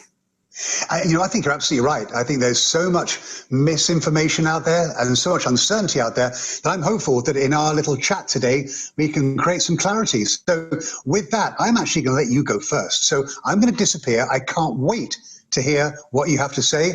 I'll join you back in a little bit. Awesome. We'll see. I'll see you soon. Because really at Zillow, we are all things data, right? Data want to be free. And we have the great advantage and privilege really in this environment of sending a lot of engineers at trying to figure out what's happening in the housing market by pulling daily metrics. So this has been intense. This has been incredible. The job loss has been significant. 37 million unemployment claims filed. This is big. This is huge. The graph that you're seeing in front of you here is a similar drop off in terms of, housing activity and economic activity in housing itself. So, for example, if you look at the pending sales numbers, see that time series at the beginning starts in just mid-February. You're looking at falling off of a cliff significantly to the point where even now, after a steady increase and a steady recovery, knock on wood, hopefully you've already seen bottom here. That's going to happen a few times in our conversation that we'll be knocking on wood. But you can see that pending sales is still almost 12% below those 2019 levels, steadily coming back though, and importantly, coming back a little bit faster than seller activity. So buyers are coming forth, harvesting available inventory, maybe taking advantage of virtual tools or getting it done in any way they can, but sellers are still hesitating in a big way. New listings from existing homeowners putting homes on the market for sale fell almost negative 44% relative to the same time in 2019. That steadily increased as well, not as significantly as pending sales, and it still remains a good negative 28% below 2019 levels. That's going to make it hard for buyers as we continue through the recovery, in the sense because the fast buyers, those that were brave, those that embrace those virtual tools, came to the market, they're harvesting inventory so that now overall inventory is still 20% below 2019 levels. It's a huge pullback in economic and housing activity, but we're watching the recovery happen as we speak. And one of the reasons why the recovery might be faster than we would have thought, or why housing is more resilient in this experience, is because we went through something incredibly traumatic just a couple of a decade ago, right? That housing bubble and bust, this experience is nothing like that. Then we had 4.5 excess homeowners and people who got too much credit, who couldn't sustain job loss, and those foreclosures came tumbling down. Economic support at this time is incredibly significant in terms of unemployment benefits, in terms of small business loans. Hopefully all of that, knock on wood again, will keep us from having significant foreclosures that would cause the house prices to fall significantly like they did last time. Now, again, no excess inventory, no excess homeowners, tight credit leading into this crisis, good home buying activity, stellar sales numbers as late as February all mean that housing is going to be more resilient through this crisis. And it's not just the housing market doing well before, it's also this fundamental demand that's not gone. The record expansion is gone, but there's still, in this, look at this age distribution in the US, here we see the different generational booms, right? Boomers and millennials. The millennial peak is those guys in orange. There's 3.1 million more of them still. They're going to delay those major life events in this crisis. They're going to delay getting married. They're going to delay having kids. It's going to push the median age of the first-time home buyer out further, but there's still a substantial share in that generation pushing forward who didn't get job loss, who have high incomes, and hopefully metros that will bounce back very quickly because they have the ability to work remotely. They're in industries that have tended to bounce back fast. So what does that mean? Put it all together, look over the long run. Prices won't fall as significantly as you might expect. This is not like the global financial crisis. This is not like the housing bubble and bust. We expect home prices to fall anywhere from 2 to 3%. Now, we already talked about how housing activity pulled back significantly. Our forecast has actually been revised from what you see here in terms of sales volume dropping. We originally forecast it would drop anywhere from 50 to 60% from those high February numbers. Now our nowcast is a little bit closer to anywhere from 40 to 50%. We're already starting to see that steady and slow recovery in terms of activity. And why are maybe they able to recover is embracing the virtual tools to get it done. We've seen the creation of 3D home tours skyrocket 600% over the past few days. It's incredible resilience in the housing market and its economic agents, both particularly buyers, but sellers as well, embracing the tools to make it work. Now I'll welcome Matthew back to give us his insight. Now there's a lot to talk about. I know I spoke very quickly, but Matthew, why don't you take it away? Well, thanks, Skylar. That was certainly, I've heard you speak and spoken with you on stage several times. I think that's the fastest I've ever heard you speak. And that's pretty impressive coming from an Englishman like myself. So here's my take on, in essence, the same subject. But I'm actually going to look at it in a slightly different manner. One, it's less granular. Obviously, as we know, Skylar likes to talk on a day-over-day basis. I'm looking at, in essence, what's going to go on quarterly, which is going to be rounded up to a seasonally adjusted annual rate. So my first slide, this second quarter, as you can clearly see, is really quite remarkably ugly, and it really is. However, that said, I am expecting to see some significant improvement in the second half of the year. And I honestly believe it's going to be a story or a tale of two halves of the year. So from perspective, the last time we were down at this, 4.3 million roughly annualized rate of transactions was back in the summer of 2011, which is really pretty remarkable. A long time ago. That said, sales in April were better than I had expected, although month over month, single-family sales were down about 9%. Multifamily, however, down significantly more, around 20%. I do expect, however, as I mentioned a few seconds ago, we are going to see some improvement in the second half of the year. And there's several reasons for this. One of which is there still belief in housing? We know that Skylar said that we are very much not in a situation that we were in back in 2008. It's a very different place in time. But at the same time, we're also seeing the fact that, as Skylar mentioned, there are going to be some first-time buyers, some younger households who will delay. Therefore, what do I expect to see in terms of overall sales? Year over year, we're going to be down. And year over year, I think that we're going to be down somewhere around 11%. Again, total sales 2020 versus 2019. However, I expect 2021 to be quite a banner year, and sales will be up by about 13%. However, it's still going to take us into a point in time that's not that much further advanced from that we saw before COVID-19 hit. In terms of home prices, again, it's going to be interesting to see how this plays out. I do expect we are going to see a pop in the second quarter. Again, you can wonder, well, hang on a second, we are still going through the novel coronavirus. What are the impacts there? We just haven't seen it in terms of pricing. Less choice, absolutely. Fewer listings. However, also fewer buyers. Prices were up March to April by about 2.2%, and year over year up by actually amazing 7.5%. So although I do expect to see prices tail off in terms of median sales price in the third and fourth quarters, which actually is remarkably normal, year over year, I still expect to see, all things being equal, home prices up by about 1.7%. And we should see a little bit more than that next year, probably coming in at around 2.5%. But there are certainly significant presumptions there. The biggest one is, are we going to come out with a vaccine? Are we going to come out with a cure for COVID-19? If not, then that might look a little different. But am I expecting to see any form of price contraction? Quite frankly, I'm really not expecting to see that. And in fact, if I have a worry at all, it's still over affordability. When you look at the matrix of incomes to mortgage rates, and I'll get to mortgage rates in a second, most markets in the country, we are really in not that bad shape. However, all my friends down in California, that is certainly where we are still seeing an issue. So why do I think we will see sales pick up and sales price growth rise? Well, then we start looking at mortgages. This, quite frankly, is insane. This looks at the average 30-year conventional fixed rate mortgage over time. We're going to be hanging around the doldrums of between 3 and 3.2% through the end of 2021. And if you think that that is an aggressive forecast, I'm not the worst. Fannie Mae put out a paper a couple of weeks ago. They're putting 30-year fixed rates down at 2.9%.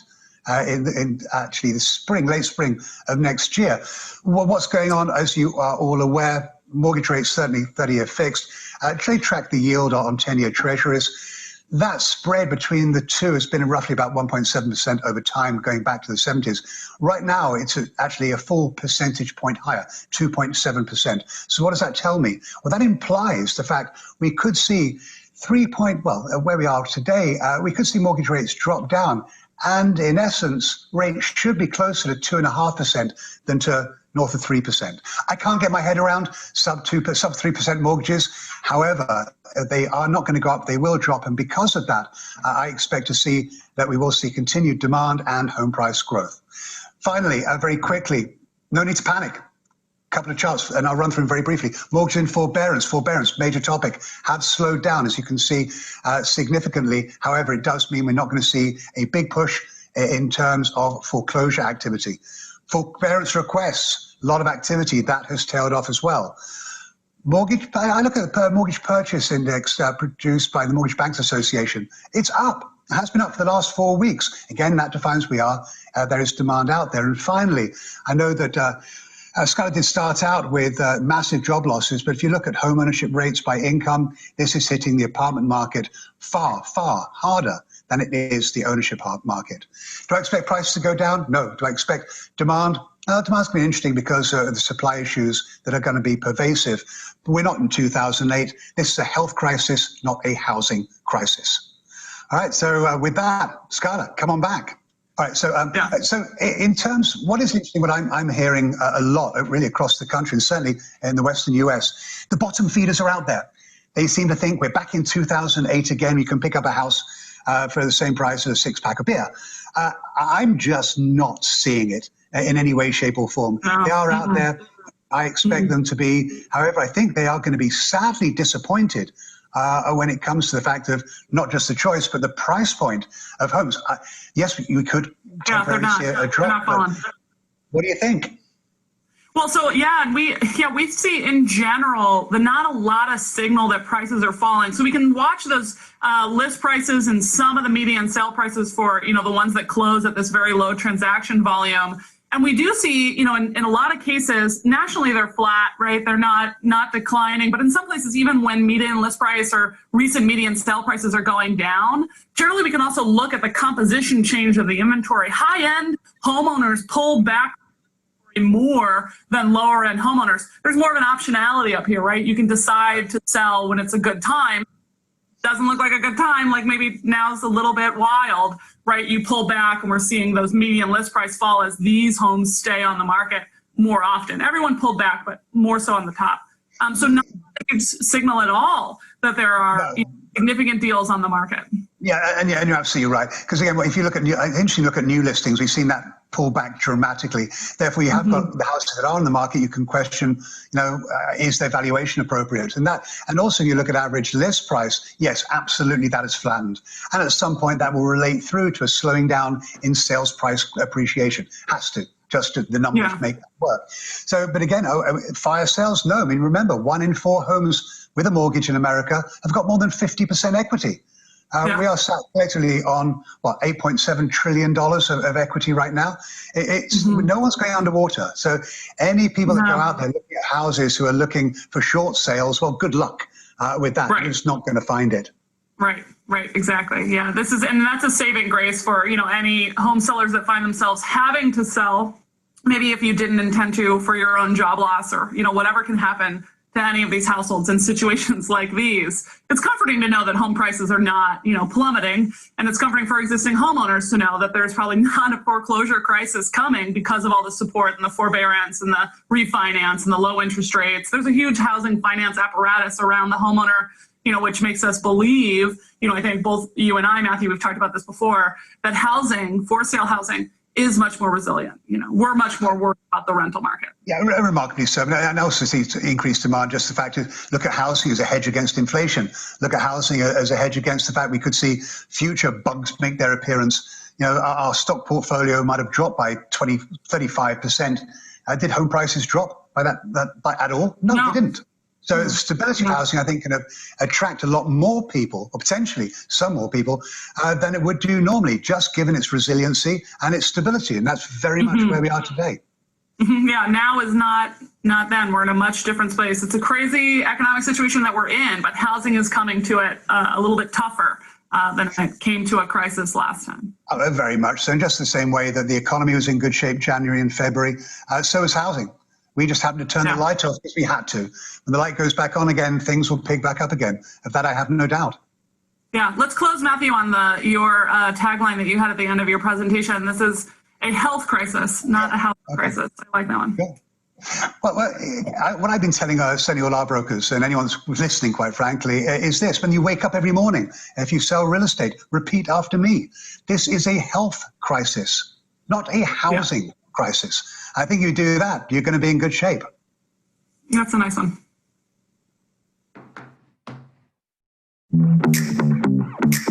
All right, so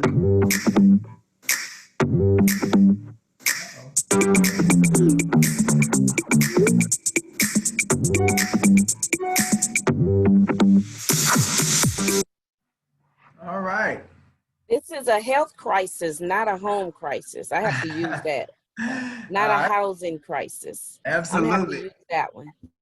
Absolutely. I have to use that one as well. I thought the CEO of Realtor.com, I thought his one was a part of this general session as well, but it looks like it wasn't. So I don't want to spend time trying to find it, going through all these other 25 hours of video, especially because we're pressed with time. And I think that one was like a 20-minute session. So what I may do is I may try to find that one specifically and send that out to you guys to your email directly, so you can see that one. But what I did want to do is just offer a little bit of commentary before we wrap up for day 3 of the virtual real estate rerun, volume 1. You know, we were able to listen to Zillow.com's CEO as far as him speak to some of the things that are coming down the pipeline as far as what Zillow is working on. And, you know, he talked about feeling that the comeback is already underway. He talked about, you know, one of the things that Brad Inman asked him was about the reemergence of white flight and if that was possible, if we were going to see that coming down the pipeline. You know, it's just hard to tell with seeing everything that's transitioning with the current climate in our country. So, you know, we'll see. You know, if, you know, typically if you're not familiar with white flight, it was just, you know, as, you know, minorities come in, the majority population tends to try to move out. So it seems like we're always chasing them. But, you know, we'll see about that. He also talked about, you know, I thought it was something that I noticed a lot of. I didn't know they had mentioned it. I guess I missed that the first time I looked at it. But as they were bringing in all these CEOs of these major firms like Keller Williams, Remax, Caldwell Banker, Zillow, Realtor.com, it was all white guys. Like all of the CEOs, Compass Real Estate, Redfin Real Estate, it was all guys, white guys. So it was funny that he touched upon that. And the question was, what is the executive, what we're going to do about the executive rooms? What should you do? And his response was to speak out or to say something, but to say what? Like nobody's, you know, it's not our company. It's how do you determine who becomes a CEO? You have to be hired. That's more at the board level about who's being placed on the board, or who determines that, the shareholders, or who's out there investing shares in these multi-billion-dollar companies is not us. So, you know, that remains to be seen. I think it's going to require a little bit more than us saying something about it. He did talk about traffic being driven to Zillow. At the time, it was 40% higher. So a lot of more people were looking at houses, but will that translate into sales? I mean, we don't know. Just because somebody's shopping more because they ain't got nothing else to do, don't mean that they're going to move to the next step of buying a house. As we all know, a lot of what stops people from buying isn't them being able to do it. A lot of it has to do with them being willing, and that mental aspect of them being afraid, or trying to find the right time, or trying to wait the market out to see if they can get the best interest rate or the lowest prices. You know, we know those are the reasons that people don't make decisions. They also talked about, now he mentioned about an economic distress coming. I mean, I don't know. I mean, I know we're having these challenges with COVID, but we are getting a lot of supplement, which is what the economists talked about, and we're getting a lot of supplemental help from the government with finances, stimulus checks, unemployment, you know, PPP, all this other stuff that's being thrown into the market, I mean, into the economy. You know, it may be enough to hold people off, but we'll see. You know, one of the things, so I'm actually gonna kind of talk about both of these together. You know, one of the things that the economists talked about was, and you know, I never thought about it, the job loss piece is really affecting more renters than it is homeowners. And, you know, I never really considered that. So, you know, I agree with that. Yeah, I had never really, I mean, what they were able to do was they were able to kind of quantify for me from an explanation. I knew something was different. I could never really explain. Like, I mean, people are losing their jobs, but I'm not seeing the issue when it comes to people being able to buy houses. And now it kind of makes sense. And the people that are losing their jobs is really affecting their rental situation and them being able, what's going on with their apartments and their landlords. So that was that kind of shined a light on what I've been thinking about. Zillow Offers, I know Zillow Offers is an iBuyer. So Zillow buys houses just like Open Door does and some of these other ones. So what it sounds like is that Zillow, they had stopped, but they picked it back up again. So we'll see if if the other iBuyers have done it as well. I know Home Partners is the lease to own option partner that we utilize. And what they had stopped as well, but we'll see if they pick back up. Based on the latest information that I got, they had stopped, but that was about a month ago. So they may be back in it now as Zillow is back in it. Did talk about, he did give some of the services that Zillow is going to be offering that they're working on, taking your smartphone and being able to create a floor plan or doing a 3D tour. So that's something, matter of fact, I think Zillow's done with the 3D tour piece. If you go to their app and you look for Zillow 3D tours, you download that app, it'll allow you to take your smartphone and create a 3D tour of your property without having one of those 3D cameras like Matterport. So go check that out. The app is Zillow 3D tours. And he says Zillow is working on virtual title transactions, virtual lending, working on that stuff.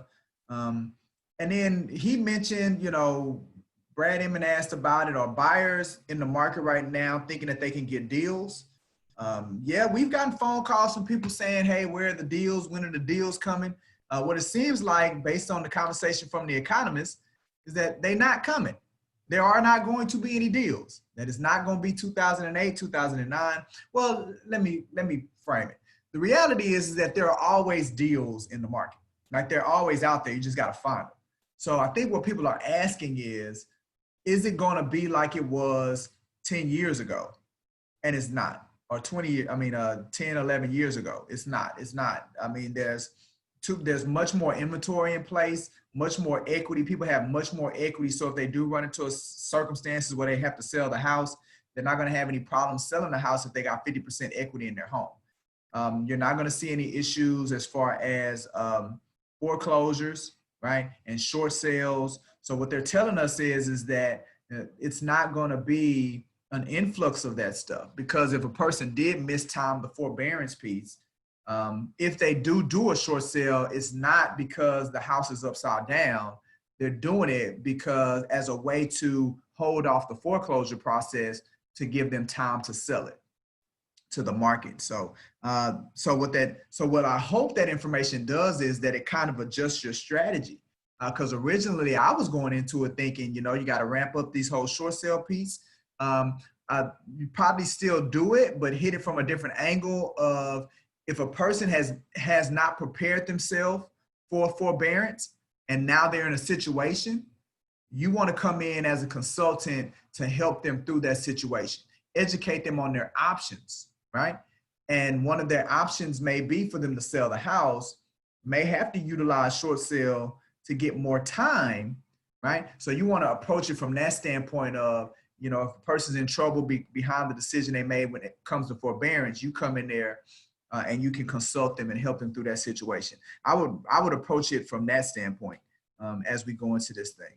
And then,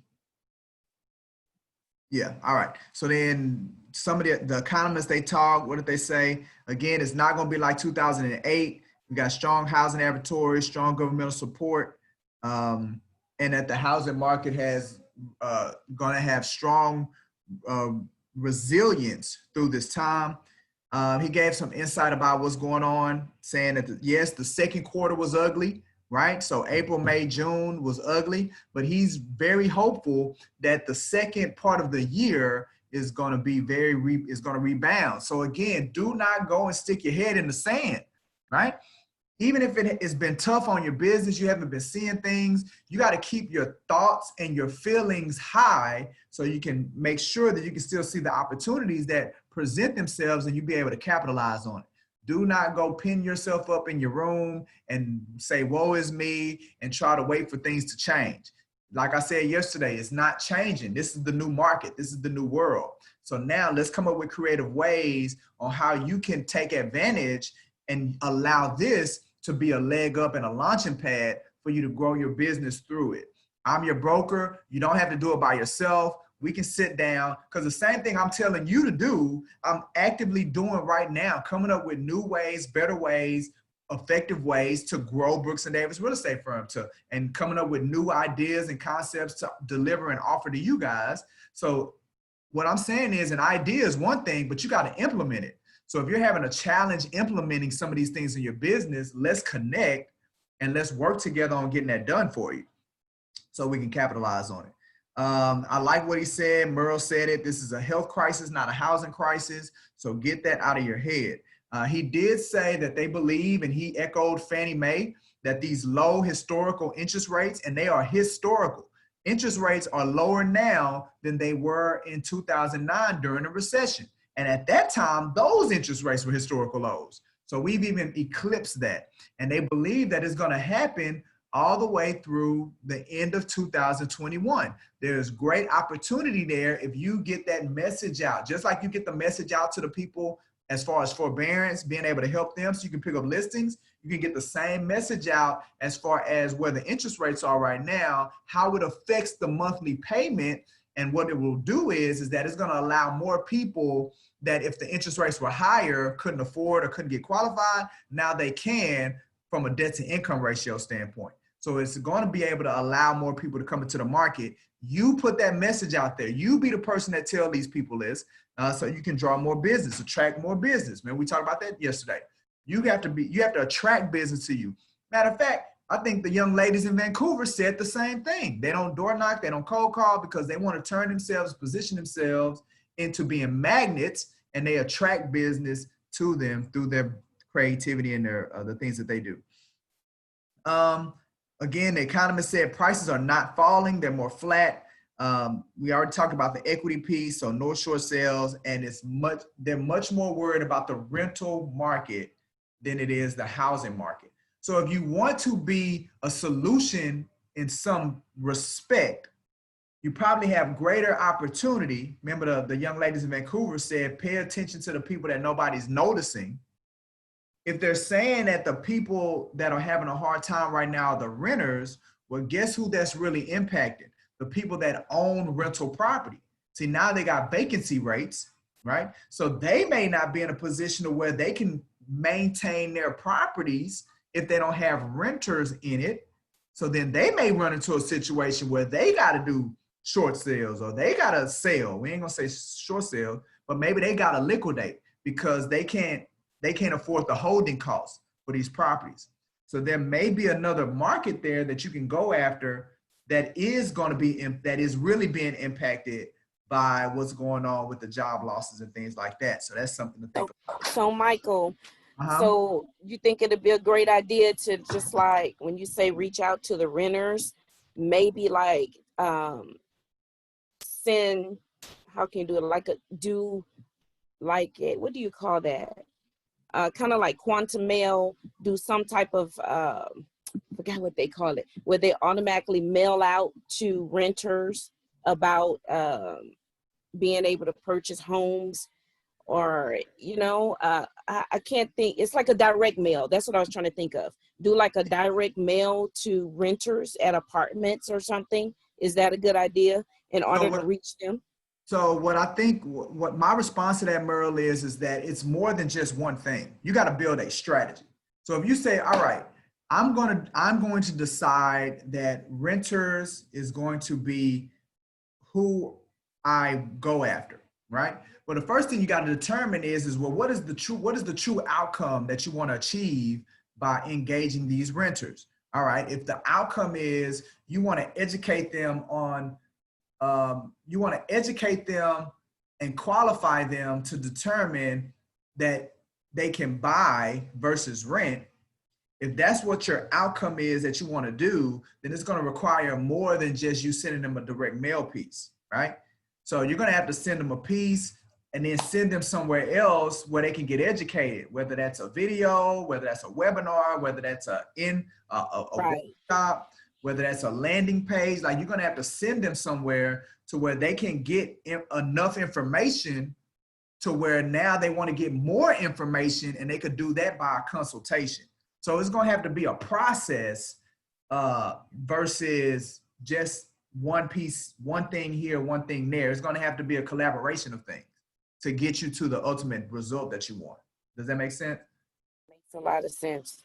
Absolutely. And again, through the one-on-one coaching, right? The environment, the culture that we've been here at Brooks, that we built here at Brooks and Davis, it's to work with you guys on putting that stuff together and implementing it and measuring it and adjusting it, all with the goal of continually growing your business and creating this sustainable realtor business model, which is what I want for all of you all, to have a sustainable realtor business. And what that means is, it means that you do real estate full time and you never have to worry about having any money or anything like that.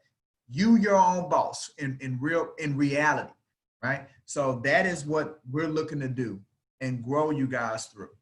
Like I said, everybody that was on today, I'm gonna make sure that I'm gonna find that video, and then I'll send you the link and tell you where the slip is, so you can hear about what my man was talking about when it came to Realtor.com. He was the CEO of Realtor.com, and they have some products just like Zillow that they're working on, that they've been added, and I want you all to know about it because it may be interesting to you, and you may want to add that to your portfolio. Okay. Now, if you want to, this is officially, I'm going to officially close it out, but I'll stay here. You know, if you guys want to continue to talk or do some coaching, my next coaching session is not until 1:15, so I got about 7 minutes I can hang out right here. But appreciate you guys joining. Day 3, Virtual Real Estate Rerun, Volume 1 in the books. Got 2 more hours of content. We got some great stuff coming on next week. Tomorrow. Let me tell you what we're going to be talking about tomorrow. We're going to be hearing about market-specific data and trends. We're going to hear about the resurgence of iBuyers. So we're going to kind of talk a little bit more about iBuyers and what they have going on. We're also going to look at advances in ways to buy a home. So we're going to hear about other products out there that are in addition to the traditional measures that are able to help people get into homes. I thought that would be a good session. We're going to hear from the National Association of Realtors, that CEO, which is a white guy, but we're going to hear from him. And just so you guys know, you're paying for it through your HAR dues. So you need to know what you get access to, like what are your benefits. And then we're also going to look at, I wasn't familiar with this, NAR Reach. That's what NAR funds or underwrites different innovators that are trying to create tools and resources that impact real estate. So they're going to give us a preview of the things that are in the pipeline that we can be on the lookout for that may further enhance our ability to do our business. We're going to look at that. And then we're just going to kind of take in a future scope of what's going on in the world. So the next 2 hours is going to, tomorrow's 2 hours is going to be jam-packed. It's going to be exciting as well. I look forward to you all being able to take advantage of tomorrow's session. And again, I'll stay on for a little while. If you want, for everybody that registered that came on today, I'm going to email you guys that last session where y'all hear out the Realtor.com CEO. So I'll be on for another 5 minutes and just hanging out. Matter of fact, while I'm on, I'm gonna be looking for that video. Let's see. And if y'all got questions, throw them at me. Thanks, Mike. Oh, my pleasure, Merle. We'll talk soon.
world's hospitality and really thinking about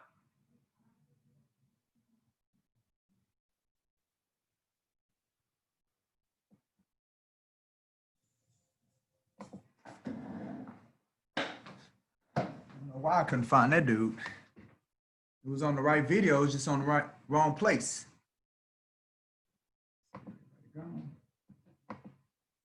Shay. What up, Shay? You need something, girl? Why you still on here with me?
DuckTales, woo!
No, we may not do it, because we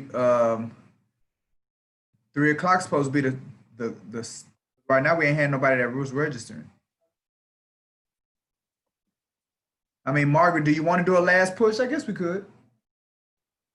Margaret, you want to do a last push of marketing?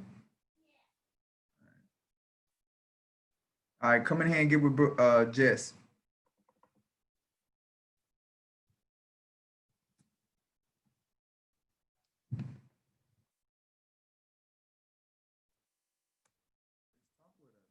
Get it out. Verify that it gets done.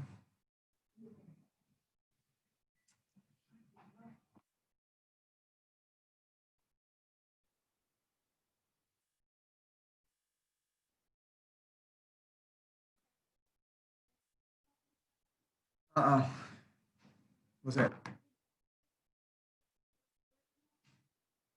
It would load. Oh, I got it on here. I think it's really good. How much is it? The lowest one is $78. A month? Okay. It's evergreen. Well, I mean, we can run it by them. I mean, if we split it in half, that's what, 35? What is it? I mean, what's the limitations of the lowest? Like, what's the different levels, I guess?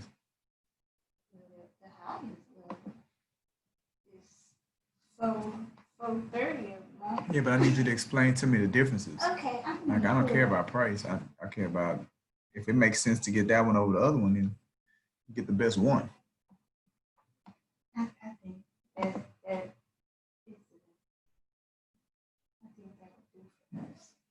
Let me show it to you because I'll show you better than I can explain it.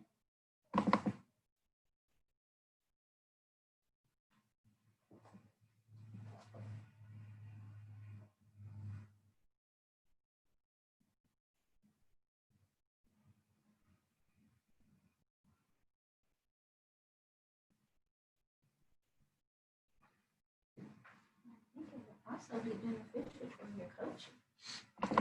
Sell your coaching services too.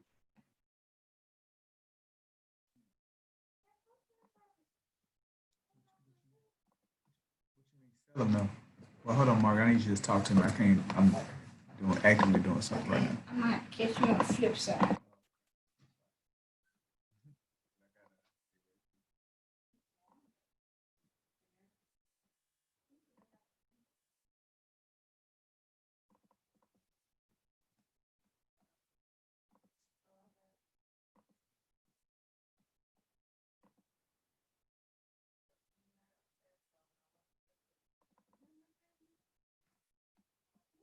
What they asked about?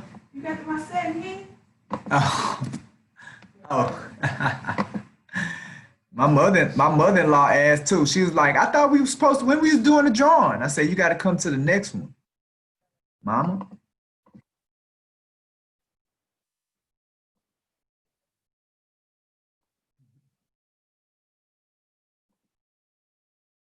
Oh, you know what, Mark? You probably should start saying that over, telling people how much they cost. Yeah, we never even thought about that.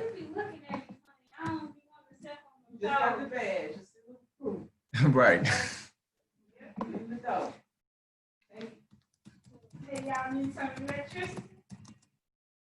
Yeah, we talked about it at the last meeting though. That you could spend more time. We just gotta plan it out. I be getting on you because you wait till the show start, then you try to fool around with your Facebook phone and all that stuff.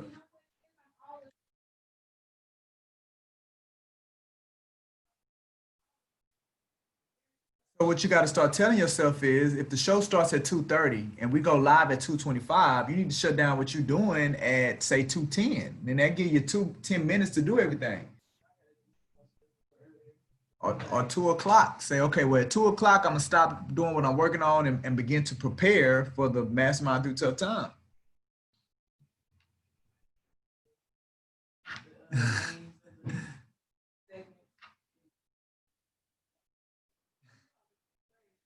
Really, but you know what you did, but that was really on me because I wasn't comfortable in just on top of it. She's not gonna let us go long. But now we had our conversation.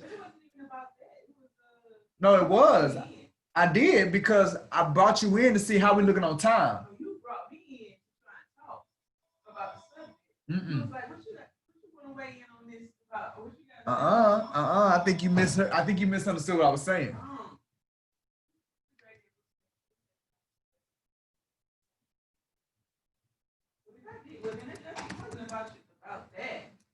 Yeah, it was because exactly, that's what I'm saying. That's when it happened. And the reason I did it was because I didn't know how much more time we had. So that's when I was like, Jake, I was like, Jess, come on, Jess, so what we looking on time? Like, we good? Like, as far as, and then that's when you was like, no, it wasn't that. So at least you got that part. Yeah.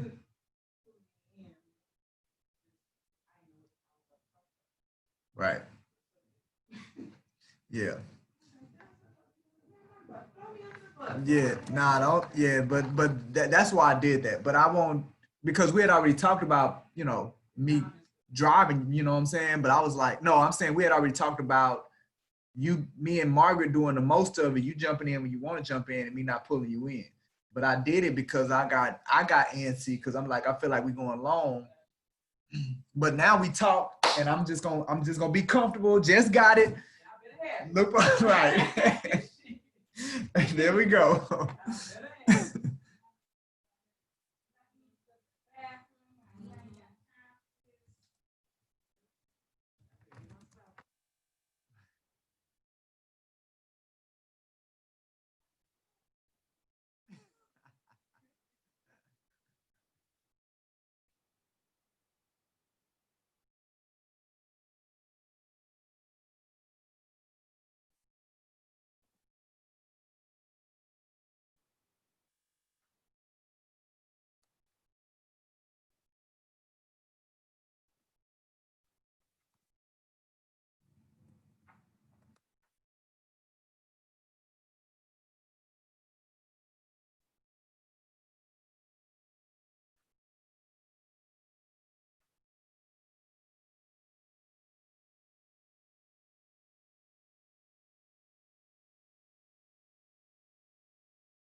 I like me better when I'm with you.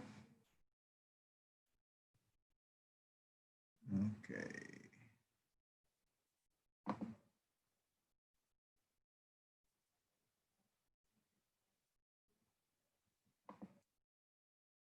Alrighty. I can't write one song that's not about you. Shay still on here. I mean, Shay wasn't paying attention. Shay wasn't even paying attention. Boy, I tell you, Shay.